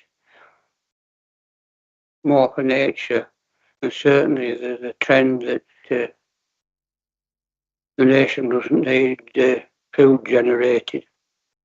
And I start to get worried. David, stay with. Thank you, Chair. Yeah, it's an interesting report. I mean, it was a fairly heavy read, and I did try. The thing that seems to stand out to me is it's trying to be all things to all men. It's trying to, you know, obviously tip a hat to tourism, to environmental concerns, to agriculture. And I think the worry that I've got is that you're trying to get, you know, 2 pints into a half-pint pot, really, in some respects. And the apparent lack of support that's coming from the corridors of power in London for agricultural industry at this moment in time makes me fear that the agricultural history and future of areas like this will be sacrificed at the altar of tourism or environmental jingoism. And the previous speakers have sort of unwittingly covered that point, because obviously whatever you do, it's a very fine balance and you've got to be very careful what you do. So I think in some respects, I would like to think that this will get a bit more interrogation, and I would like to think that there was more weight given to the agricultural purposes of this landscape than maybe at this moment in time is being allowed. Obviously, as I say, it's a laudable pursuit to improve the environment that you live in. It shouldn't go without question that you try to keep your rivers clean and so on, and you don't pollute. But as the chair has alluded to, we do need to feed. We do need to eat. And these landscapes, as beautiful as they may be, as charismatic as they may be, and emotive for many people, they are still the food factories of the nation in many respects, whether it be for livestock or whether it be for arable agriculture in other parts of the country. So, yeah, I would put a marker down that I think there needs to be more weight given to the agricultural concerns and considerations going forward if this document's to be adopted. As I say, I don't want to see, a blank check given so that farming can do what it wants, but it has to be supported because it's a vital industry. And it is, at the end of the day, it's agriculture that has formed this landscape. What you see today across this country is not, this manicured landscape is not natural.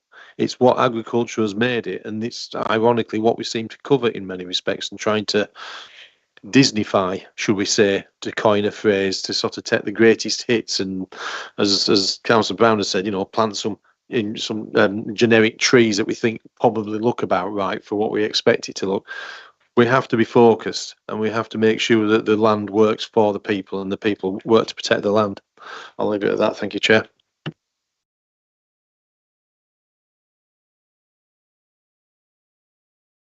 Thank you, Chair. Yes, I welcome this, and I don't really want to repeat anything that has been said. I think that there always has to be the recognition of balance. These are as the strategy acknowledges, these are inhabited places. These are landscapes in which people live and work, and we must never lose sight of that.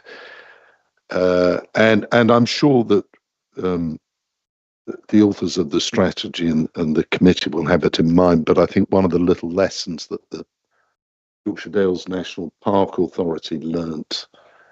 I sit on the Forest of Bowland National Landscape as well for my sins. That's in Lancashire for those who don't know where it is, and but there's a little bit of Yorkshire in it. There was a sort of all-out rush to plant trees everywhere, and then suddenly people realised that the last stronghold of the curlew was in the Yorkshire Dales National Park in the Forest of Bowland. It's in Nidderdale. Massive declines all over the country, and if you plant trees, you'll have no curlews. So always remember that there are species that have adapted to the landscape that as it is now. They are very precious to us, and you always have to just find the balance. There is marginal eroded land in Nidderdale. There's land that was scarred by lead mining that is not particularly productive for farming or anything else, and I think that's where you look to have your nature recovery and plant your trees. I have Richard Foster to speak next, and Andrew Murray wants to come back in, and then we have Nathan Hall. That'll do, mate. I could sort of go and repeat, so I won't bother. I do think that the document on the whole is laudable. It's what we want to do. It's how we do it and how we actually implement it into it. I was interested, Councillor Murday, that LW5, which is page 16 of the actual report, or 43 of our papers, improve public transport. I'm surprised you let it be so low on the list, knowing your joy at promoting this at the Yorkshire Dales National Park. We've obviously got to have buy-in from the various people who provide this stuff now, because they are, as we've said, legally obliged to do it. Have we got buy-in from North Yorkshire Council Passenger Transport and Highways Authority on this to improve public transport? Because we don't seem to be getting much improvement within the Yorkshire Dales National Park to our public transport, as in more buses, I would assume, is more public transport. Thanks. Well, thank you for all the views. We have actually had an increase in bus service between Paisley Bridge and Harrogate in the last few weeks through those grants. I'm glad to say. Just meaning is on the management plan that we will be signing up to. You will want an improvement on the buses. Yes, won't you? So, anyway, no, I want to understand. That's all. Regarding farming, I mean, I think it's worth back me up. I hope. A huge amount of the finance from the national landscape goes to farming in a protected landscape. I mean, it supports farming in all sorts of ways. And when we get those grants, which are subject to only another 6 months, and we're not sure quite what's going to replace it from central government, and it's the same in the national park as well.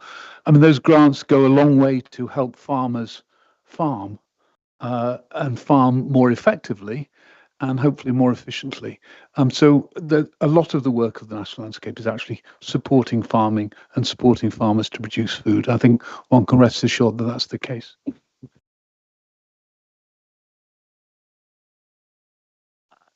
Just say thank you for putting this plan together. I think by and large it's a really good plan. There's a little bit of a gap in the plan in terms of you do reference housing and the affordability of housing in the area, and I think in the plan you mentioned that the average house price in the former Harrogate district is about £310,000.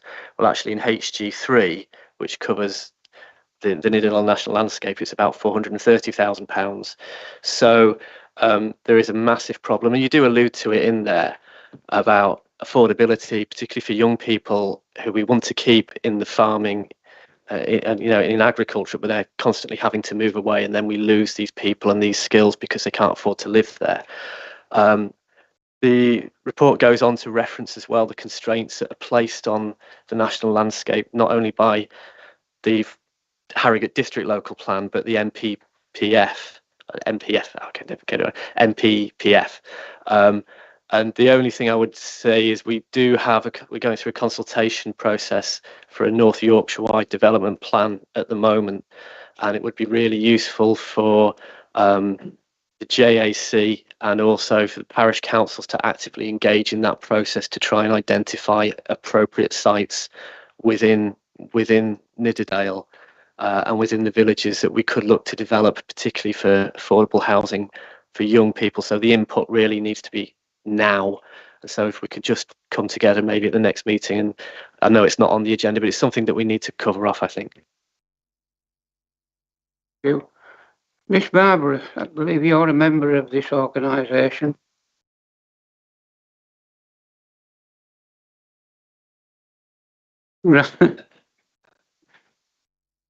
Perfection. We've noted what you've said. You've heard our comments. This goes. Yes, this goes off to the executive, I believe, at North Yorkshire, and then on to council. So the leader's here, and the leader's been making copious notes. Thank you. So.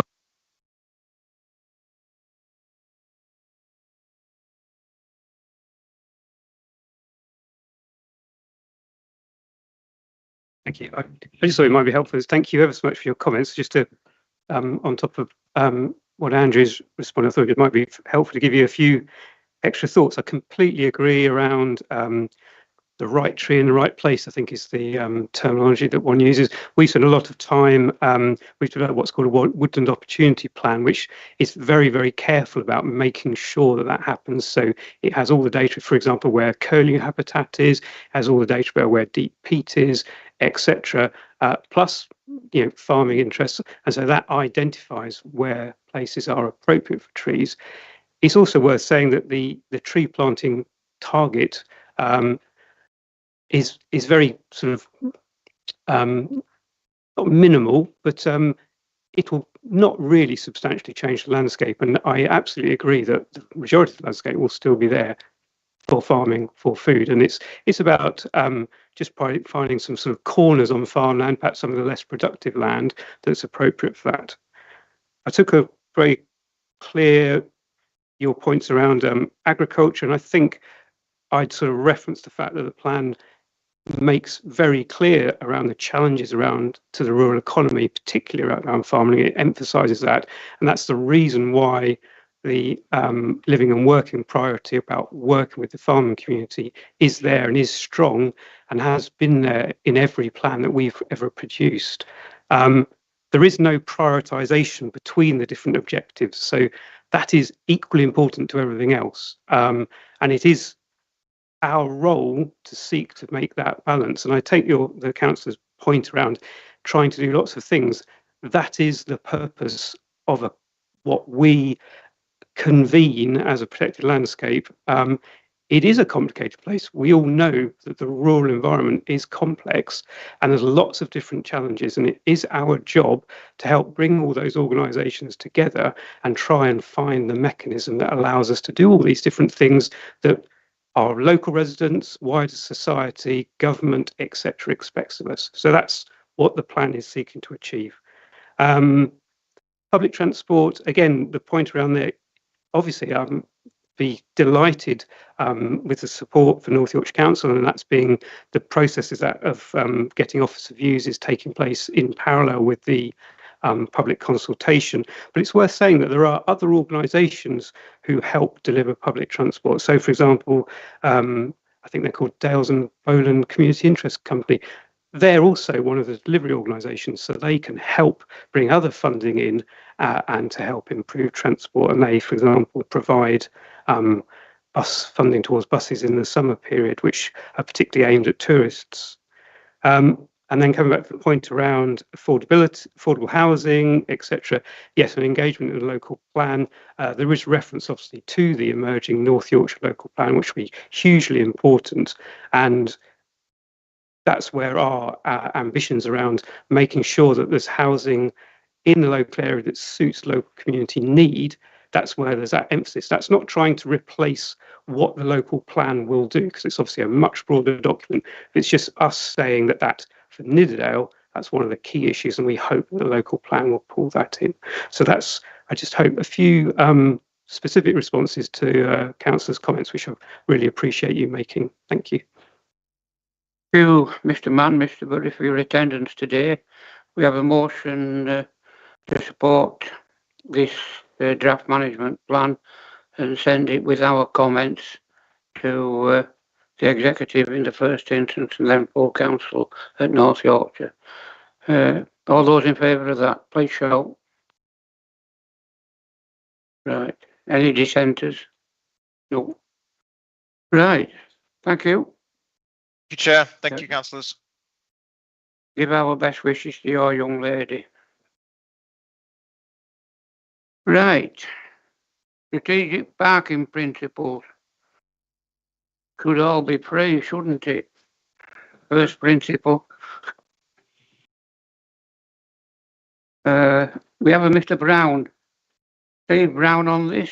Yeah, good morning, everybody. I'm here. Is that because you know where to park round here? Nowhere free anyway. Good morning, Mr. Brown. Good morning, sir. For those of you perhaps who haven't met me, my name's Steve Brown and the head of parking. Thanks for inviting me along today. I've been to, this is the third area constituent committee briefing that I've now done in recent times, and it's great to come along and talk to you. I heard your points earlier about actions and not presiding over documents that you could read. And unfortunately, I kind of came armed today with the parking principles, which is, of course, a document which you could read.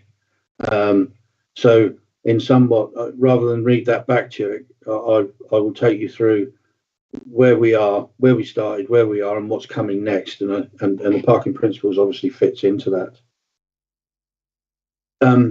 It's worth reminding ourselves, I guess, when I start, that where we were at the start of LGR, and that was the North Yorkshire County Council presiding over, as the Highway Authority, all of your on-street provisions. And of course, there was some continuity because they obviously applied across the whole county. That didn't really change. Where big changes occurred, of course, was at LGR. The off-street parking infrastructure was, of course, controlled by 7 different districts in its entirety. And of course, with that in mind, they had their own takes on and policies that they set against that real estate. North Yorkshire, as I've found in the last or since LGR, is very interesting and very different. But we needed to put together something under which we could start to underpin some of our policy. And it was determined that a set of parking principles could be adopted to which we could then create policy. So I set out to do just that. I hope that some or all of you at least have had a chance to have a look at the parking principles document, which was adopted by the executive on the 19th of August. It's flicking through there as I talk, and what we did was we basically created 20 principles against the council plan, and we allocated those principles to that, which now gives it, and that's just set there as a sort of overarching framework under which we can now underpin it with policy for all the different areas. Our next plan of action for this is, in fact, to, now it's been adopted, is to create local area action plans. And this is where your committee will come in, along with the town and parish councils, I suspect. So we intend now to create those local area action plans. We'll probably start in the East Coast and then work our way around our massive county and take on board what we need to do, what work do we need to do for parking to take North Yorkshire through into the future, because it will all be slightly different in different areas. You've all got different needs, and we understand that. What will the composition of that look like? Well, that would be an interesting question, of course, but needless to say, it's going to be involving the local members. It's going to be involving the local town and parish councils. Where we extend beyond that is not quite certain, but that's exactly what we're going to do. This sort of slide here gives you a view of how that might look. I'm pretty certain at the end of it, you will all have a view, and I'd be very welcome to hear how that is, because we intend to carry out this quite quickly, as quickly as we can get round to all the different areas, along with our highways teams, of course, and listen to what your concerns are.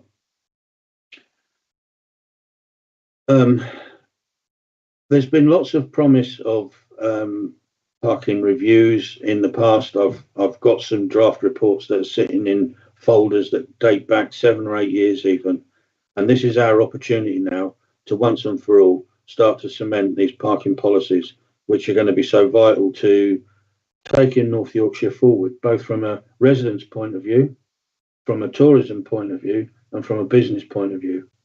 And all these areas, the East Coast, we're starting there. Why? Well, we've got some issues with parking down there, residents versus tourists versus businesses, camper vans, all of these issues that we bring to the fore.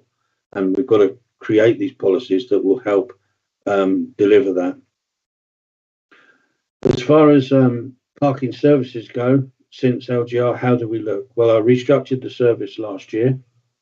We now have more civil enforcement officers than we had as a fractured sort of set of districts and county council.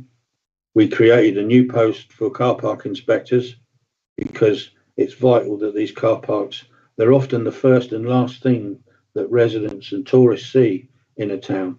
And it's really important that they're inspected properly, how they look, how their use is. The council has agreed, the North Yorkshire Council has agreed to invest £2.4 million in our infrastructure. That's been agreed and is now being actioned. In fact, we're at tender for 430 new parking machines, for improved lighting for those car parks that had old sodium lighting in it. We've sorted out maintenance agreements with property services.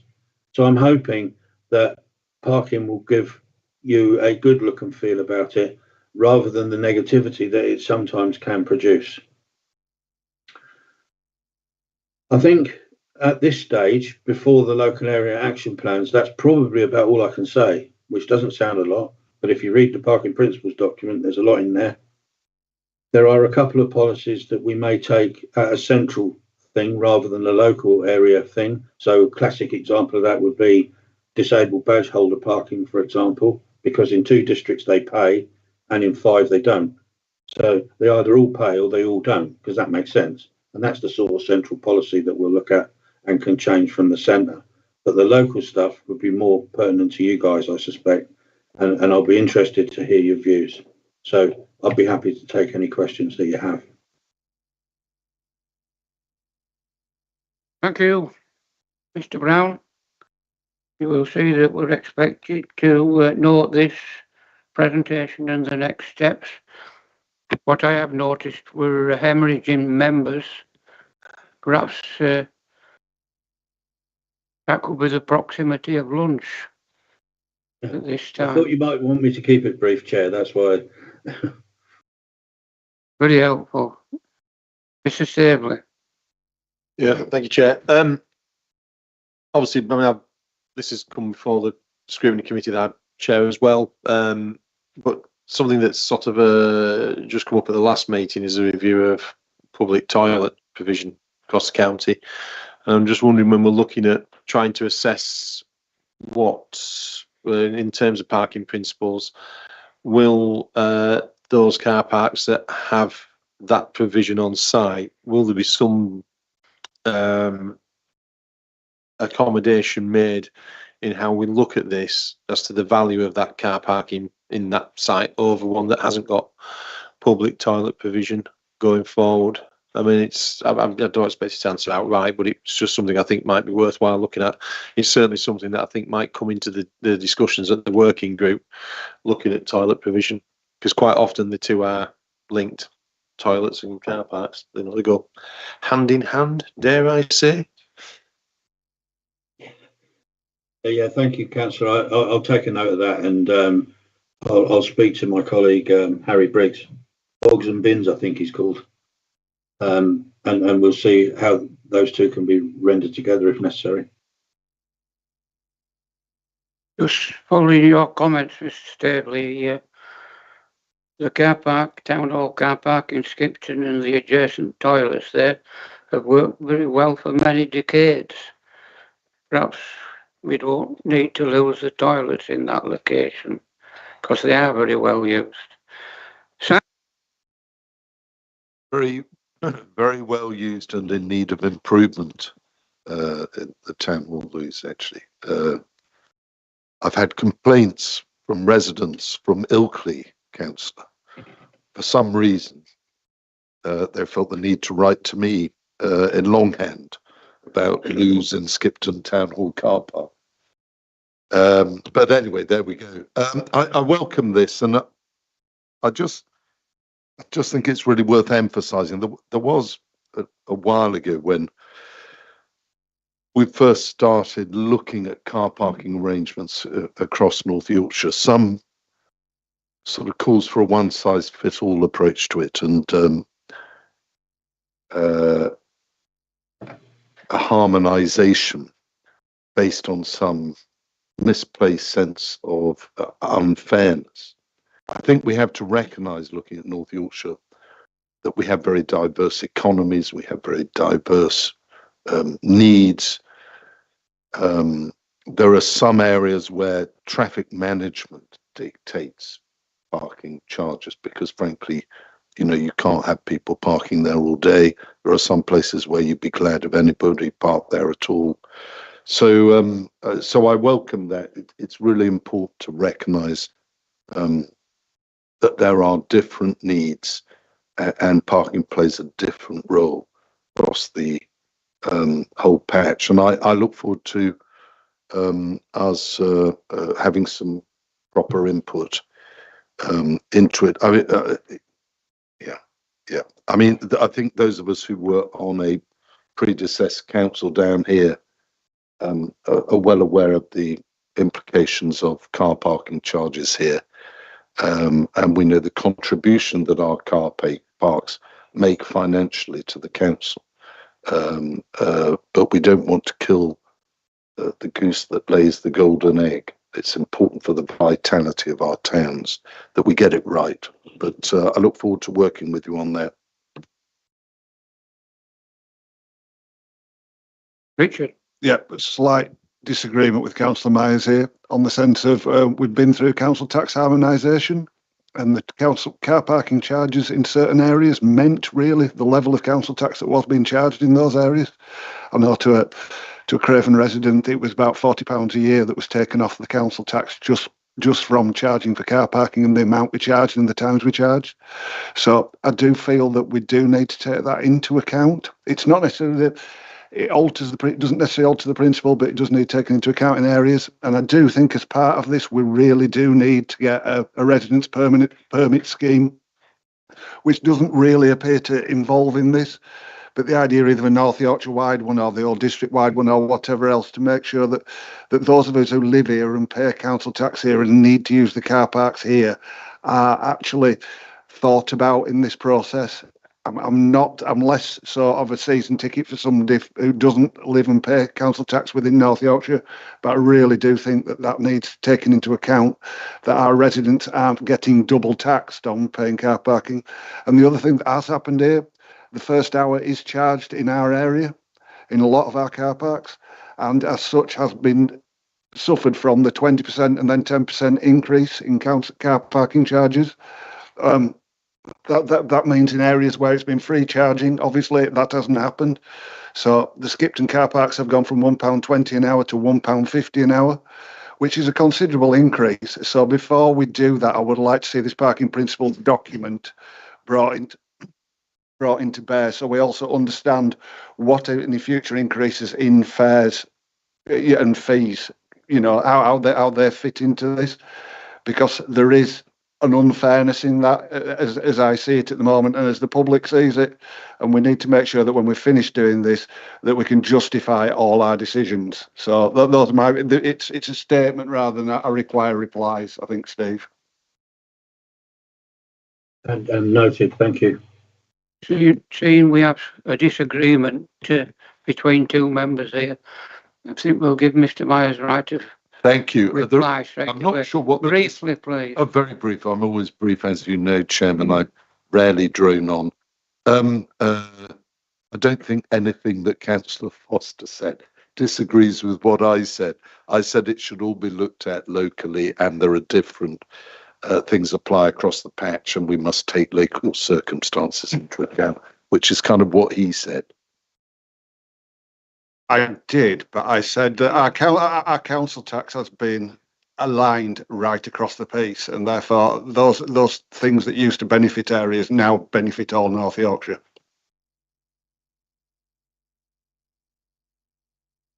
Right. Online we have Miss Felicity. Perhaps he could bring some sanity back to this debate. Please. Well, I don't know if I can do that, but I'll try and be brief. Thank you, Steve, for your comments. Something I wanted to suggest, because it's something that's not directly referred to in the slides, is reference to the mayoral intentions to improve and integrate public transport, because from a rural perspective, every journey starts with a car, and we just need to be mindful of the fact that with increased, hopefully and improved bus routes, there'll be a need for people to start the journey in a car park where they need to pick up their bus route from, be it a park and ride or so forth. And I'm keen to see that being considered and provision being made for it without it necessarily impacting negatively on sort of local residents who happen to be near those kind of park and ride hubs. I mean, I've got Ripley, for example, that seems to be hit hard by that. I think I've mentioned it to you in the past. And I'd just like to see a sort of better integration and consideration of that. Thank you. Thank you very much. Right, Mr. Brown, we've noted your presentation and I hope you've noted members' comments to be rolled into your future thinking. Well, thank you very much, Chair. And I look forward to the local area action plan and coming back to you with sitting down, sleeves rolled up, and get on with it. Because that's what our intent is. Thank you.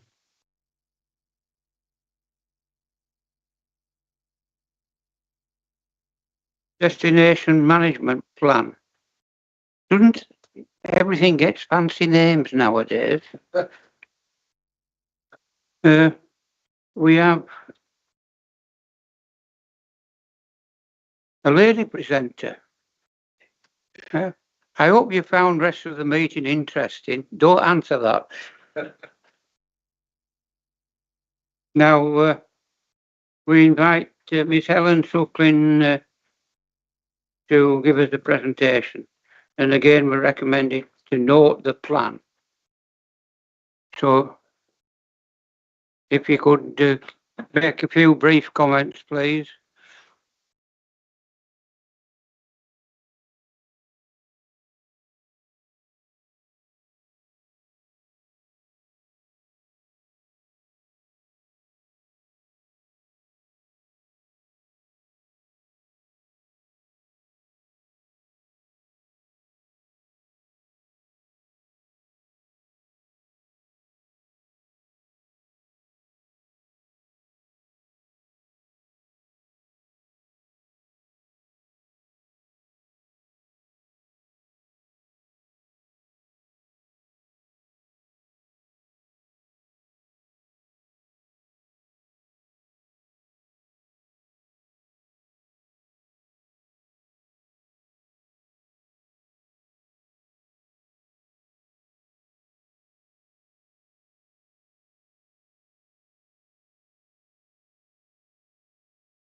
That better? So we can break the data down by town, and so we're there provided you with the 2024 statistics for both Ripon and Skipton. we do it for about 12 different towns which have a sizable sample to give us a usable figure. But that demonstrates the considerable impact of tourism on the visitor economy locally for this area. But that is pretty much replicated across the whole piece, other than places like Scarborough, Whitby, where the figures are much, much higher. Presentation then goes on to talk about our marketing campaigns.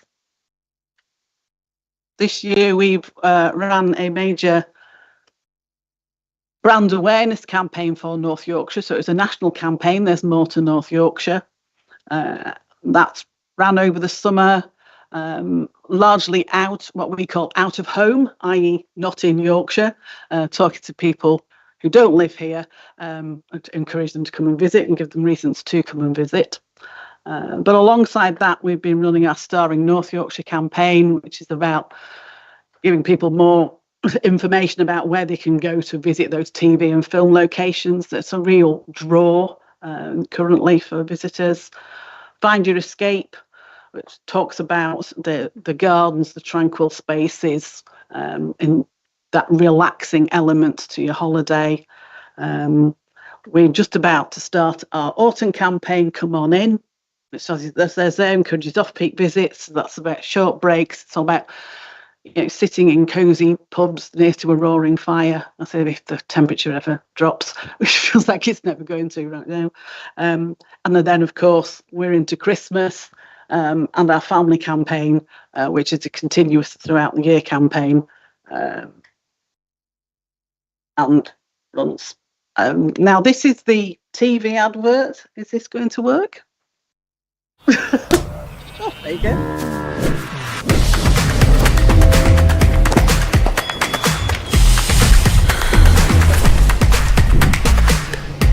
Bit jumpy.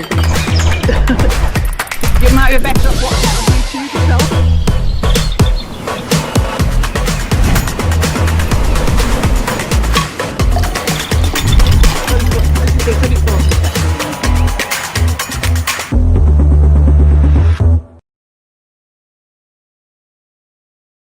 And it's much more impactful when it doesn't do that.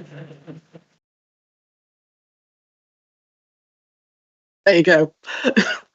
Pain over. I'll say next slide. This is where we took North Yorkshire down to London, King's Cross Station. We also took it to Newcastle, Manchester. Those big entry points into the country, and around the country in particular.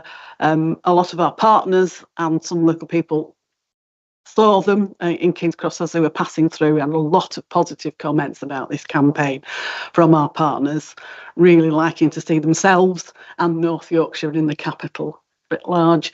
And this campaign, it's only the digital boards in the stations, the kind of impressions that it's getting, and I know the big main campaign for some was over 5 million people looking at these. So we're getting some really good cut through with these big campaigns.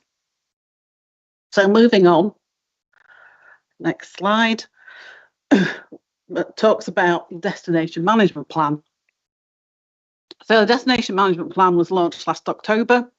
It's a 10-year vision, which plans to grow the visitor economy by 20% above inflation by 2034.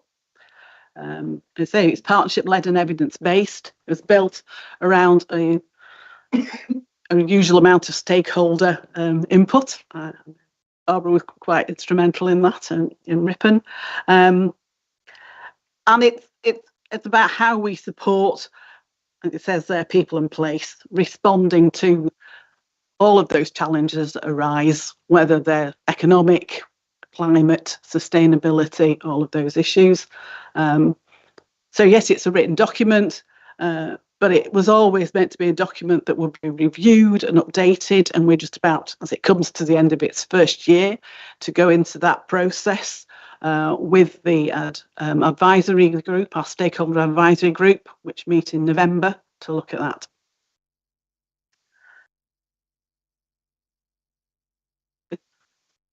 think that was everything on that. To give some context to what we're doing in tourism, more of a regional and national context, Visit Britain, Visit England, post-COVID have created this new national framework for how they support tourism through destination management organisations working together on a local level to create local visitor economy partnerships. So in Yorkshire we have 4, as you would imagine, north, south, east and west. But here it's York and North Yorkshire, so we work with City of York Council and Visit York alongside ourselves and the combined authority. Combined authorities are playing an increasingly important role in tourism and tourism delivery across the whole of the UK. As I say, our first meeting of our new Visitor Economy Board is now, I think it's actually the 23rd of this month with David Skaith.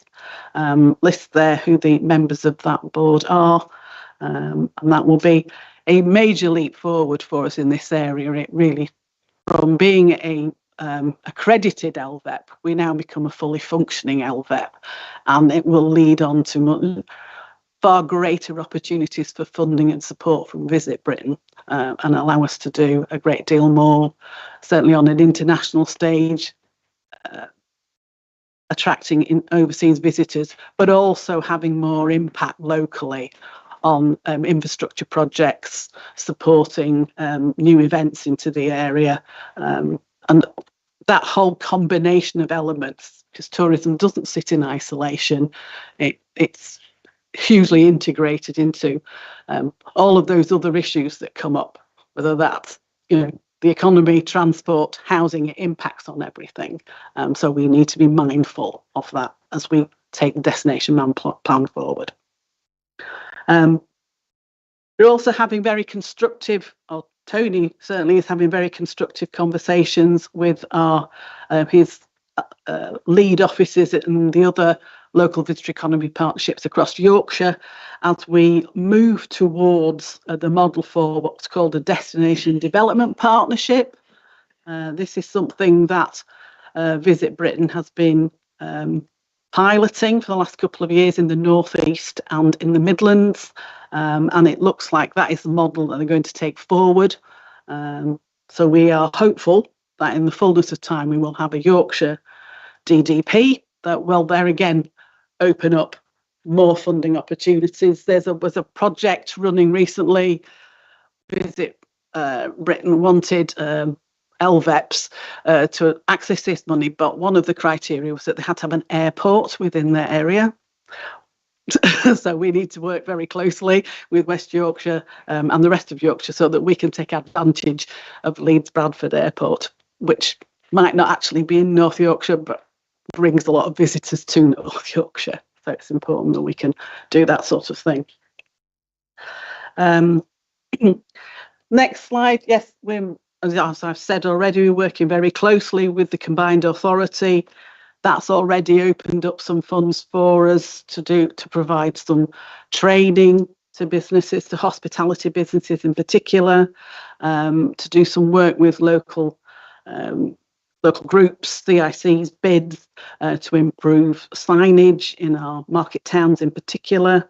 And then there's all the business support that we as a DMO offer to businesses across North Yorkshire. So that's the presentation.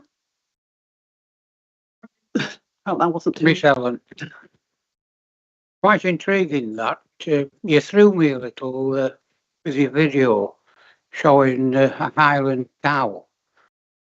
I think it could be misleading to visitors. They'd have to travel a long way in North Yorkshire to find a Highland cow.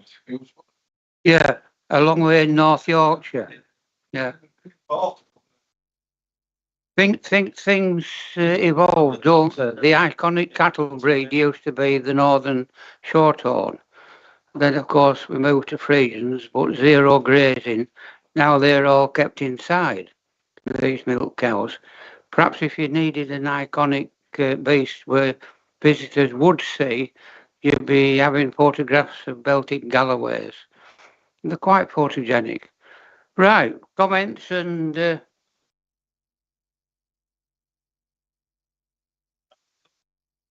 Yes. You just like Cuddly Island House, aren't you? Mr. Murday.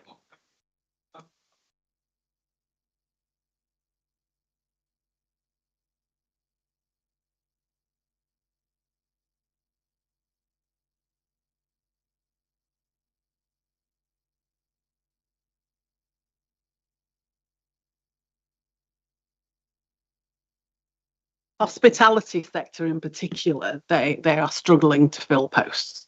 There's a lot of that is why you're seeing cafes and restaurants not opening 7 days a week, because they simply don't have the staff to be able to do it.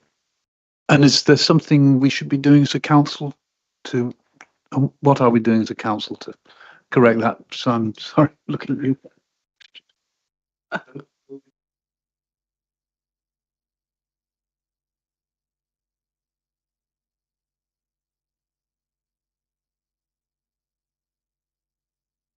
We're working quite closely with something called the Young Hospitality Board, Youth Hospitality Board, which is working with hoteliers, hospitality businesses across North Yorkshire to upskill and encourage young people who are in the industry to develop a career. And working with obviously York University and places like Harrogate College to raise the level of hospitality, of working in hospitality. It's not just something you do as a student in your holiday, that there is a career path. It's quite a complex area. There's a lot needs to be done.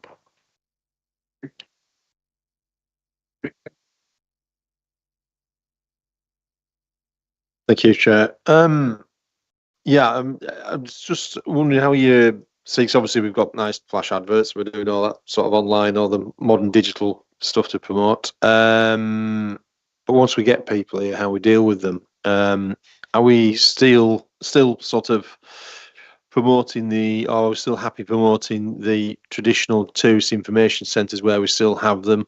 I mean, certainly speaking from personal experience, the one in the area that I'm covering is predominantly run by volunteers, and it does go a long way towards harvesting an awful lot of community cohesion beyond the benefits to tourism. But it does also, yes, very much help the tourist offering when people come. It turns out that people do still like to go and speak to somebody, pick up a physical leaflet and wander away rather than squinting at their mobile device to try and find information. So I would say that it is important to maintain that.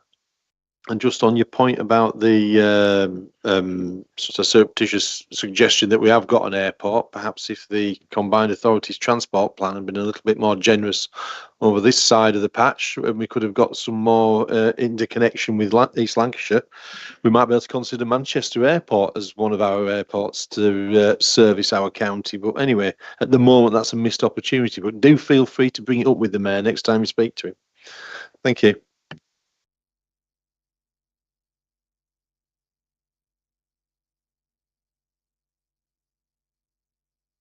I don't know, it probably might work. It doesn't really matter.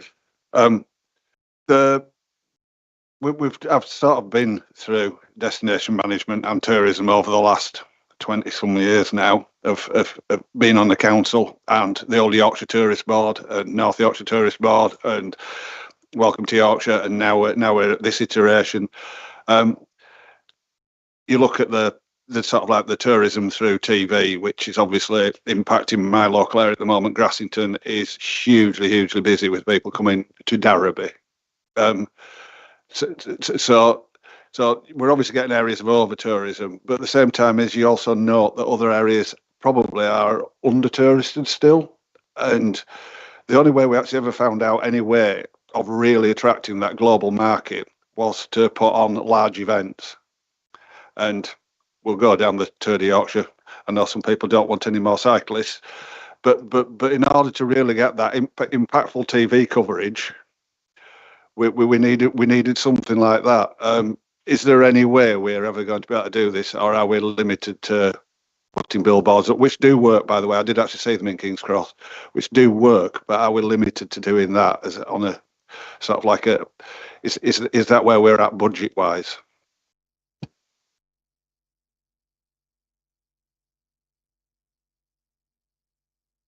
All right, sorry. So we're taking, Tony Watson is taking a different approach to events than we have in the recent past, looking at supporting more probably smaller events, but they have a bigger impact on the local area and the local community. Speaking of cyclists, we're actually one of a number of sponsors of the UK Gravel Bike Championships taking place in Dolby Forest this weekend. So if you want to go and watch gravel bikers, but we're also looking at how we can support more local events as well. That doesn't say we will never ever look at another event of that scale, but yes, funding would be an issue. We are, as I say, we are looking to the Combined Authority at the moment to provide us with additional funding to achieve various different types of projects. We've got a couple which we're discussing with them tomorrow, I believe. Hopefully that will come to fruition. And one of those is around events. More than that, I don't really have enough detail to let you know. But nothing is off the table. Certainly with Tony, I would always, if you want to contact Tony direct, send him an email, speak to him. I'm sure he'd be more than happy to speak to you. I'm sure Carl will back me up on that. Well, you know Tony quite well. Yeah. Okay. And Miss Barbara, please.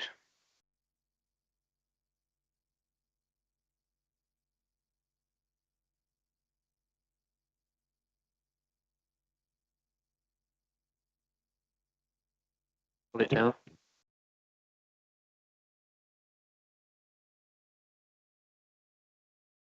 Yeah, the one on the front's not working. That's working. Thank you very much. I never don't wear a watch for that very reason. They always break on me. I had one once. I had this buzzing around, and I thought, gosh, there's a bee around me, and had a fob watch on, and the damn thing was whirring around. So that's anyway, special vibes. I want to talk about transport. I noticed that you were doing, that there's great adverts down in King's Cross, obviously, bringing people from other areas. But this is a common thing that we say in Ripon. We haven't got a train station, as indeed in a lot of other areas. So you can take people north-south, but east-west is the problem. And certainly I welcome the fact that you're going to meet with David Scaife, and maybe you can get some money from him for some integrated in transport. Because a lot of visitors continue to come here. It said 76% of visitors travel by car. And the last thing we want to do, we want to increase visitors to the area, but the last thing we want to do is to clog up all the dales. Not just from the pollution aspect, but parking and narrow roads and all that sort of business. So what are your plans? How can you overcome that problem? One of the things you've got to be careful of, and it alludes to what Councillor Foster says, is that we attract people to certain areas. At the moment, he says Grassington's overrun with people because it's been featured in business. Okay, but we have other areas. Malham gets lots and lots of visitors. Burnsall seems to be the current sort of place where everybody descends on. I know that Councillor Staby has problems in his area when people do the Three Peaks Challenge because it's actively promoted. And it's the problem of spreading that a bit around, maybe enticing people not to just stay there, but maybe go and explore a little bit further up, and then that relieves the pressure on. There's a classic example where over promotion of tourism really has negatively impacted, and it mustn't happen here.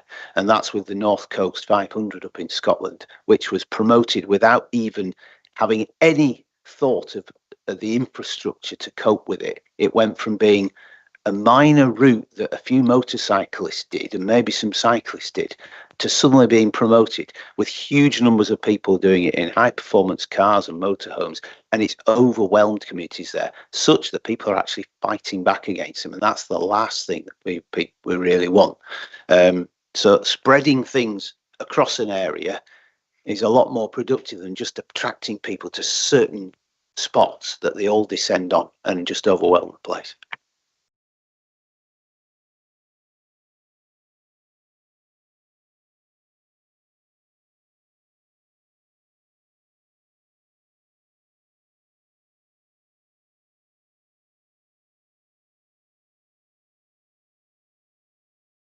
Yeah, to reiterate the point about transport, it's a point that needs making to the combined authority.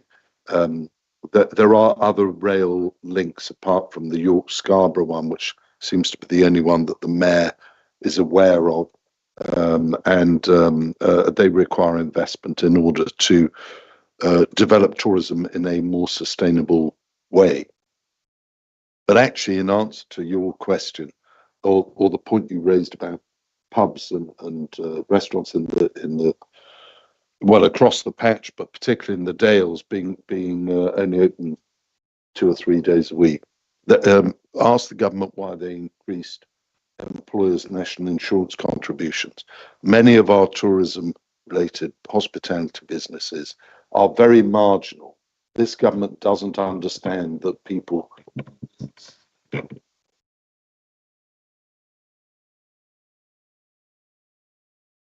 Thank you.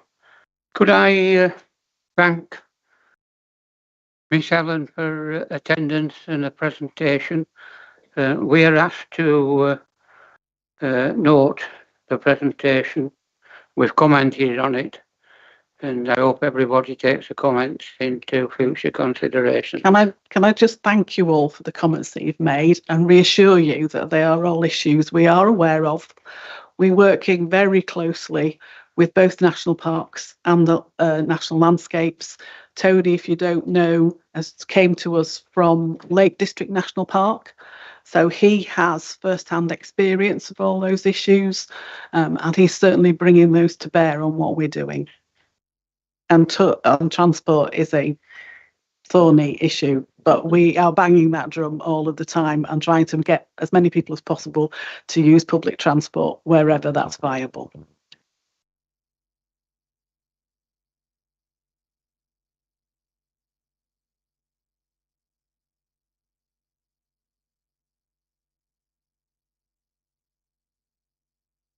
Chair, basically, we were asked last time if we could have an item on housing issues. I went out to the offices, no one was able to attend today, but they said, could they have ideas from members as to what they would like to include in a report to the next meeting, please?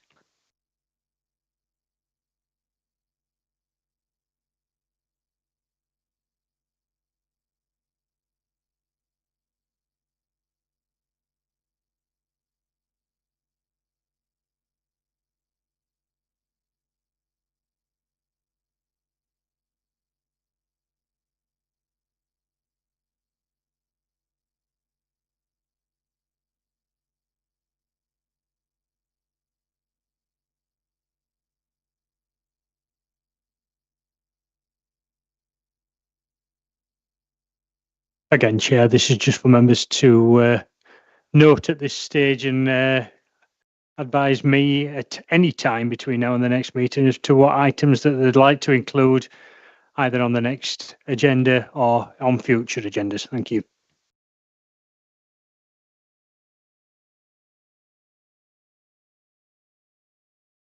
Oh no, I thought it had died on me. Thought I'd worn it out, but no. Just the matter I did mention earlier about perhaps looking at other area committees that are not part of North Yorkshire and how they operate and why it is that the public find them more interesting than those of us who sit here in Craven or Skipton and Ripon or wherever we are. Thanks.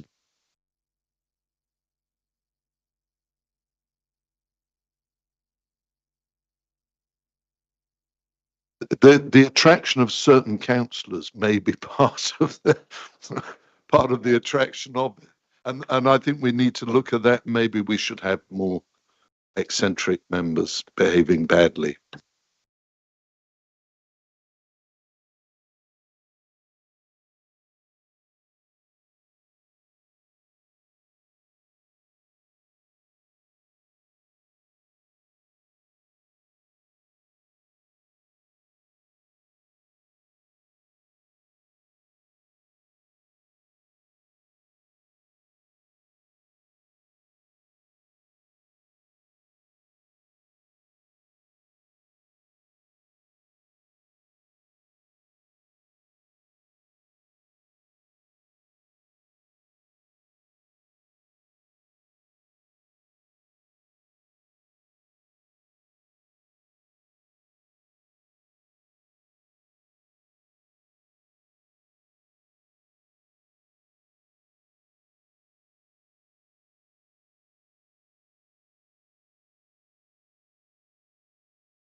again when we had an update on it. I think that's something we should be thinking about for the future. One of the things which I did mention before about it, which I'm obviously totally supportive of, the hospital, but is the modes of transport and the future traffic generation from around the hospital, which I think, from reading between the lines of the presentation last time, I don't think they've fully understood the issues which we have down there already, and we do need to make sure that is fed into it. It seems very biased on, car usage. I wish it will be, but I mean, what's with the other alternatives there? Because you've only got to see the situation now on that road. What's, let's face it, going back in time, was the old A629, as you'll remember, Chairman, along with many others, and it's not in a good place as it is now. So with that there, and not careful consideration of it, then I think we're going to great to have a fantastic new facility, but we need to get the balance right on the transport issues on what serve it. And the other thing was, I was just trolling down your suggested items. We were talking about local issues, and I see you somewhere along the line. We've got South Craven, and indeed we also got Hellifield Master Plan in there. But I do think that we want to be looking at issues down there again. I'm going to start trolling on about issues in South Craven, but the level crossing is creating huge problems down there, with gridlock in the roundabout several times, sometimes in the hour, and it all needs major investment, as we all know, in the signalling, which we've not got anywhere with in the past. But I think it's something which, talking about, if you want some local interest, you'll get some if you bring something like that, and it's there, it's a daily occurrence, it's a problem. People decide which way to try and go, to actually avoid it or whatever, to get through into Lancashire on that way. So it's something we do. It's a broad umbrella as a South Craven Master Plan, but the transport issues needs to be looked at. I think we do need to start looking again. We said it when in the former Craven Council, but we do need to look again. I'd like that to be, whether it's in the form of a working group or whatever we do. We think we need to do something down there desperately, really. Thank you.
Could I thank all members for the forbearance and tolerance. Are you thinking of going to the second level?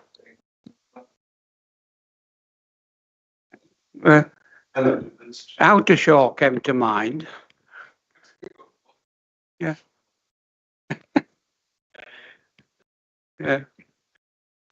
I think Mr. Meyer does know where Ingleton is. Thank you very much for your attendance, ladies, gentlemen, and officers, one and all. Somewhere in Ripon.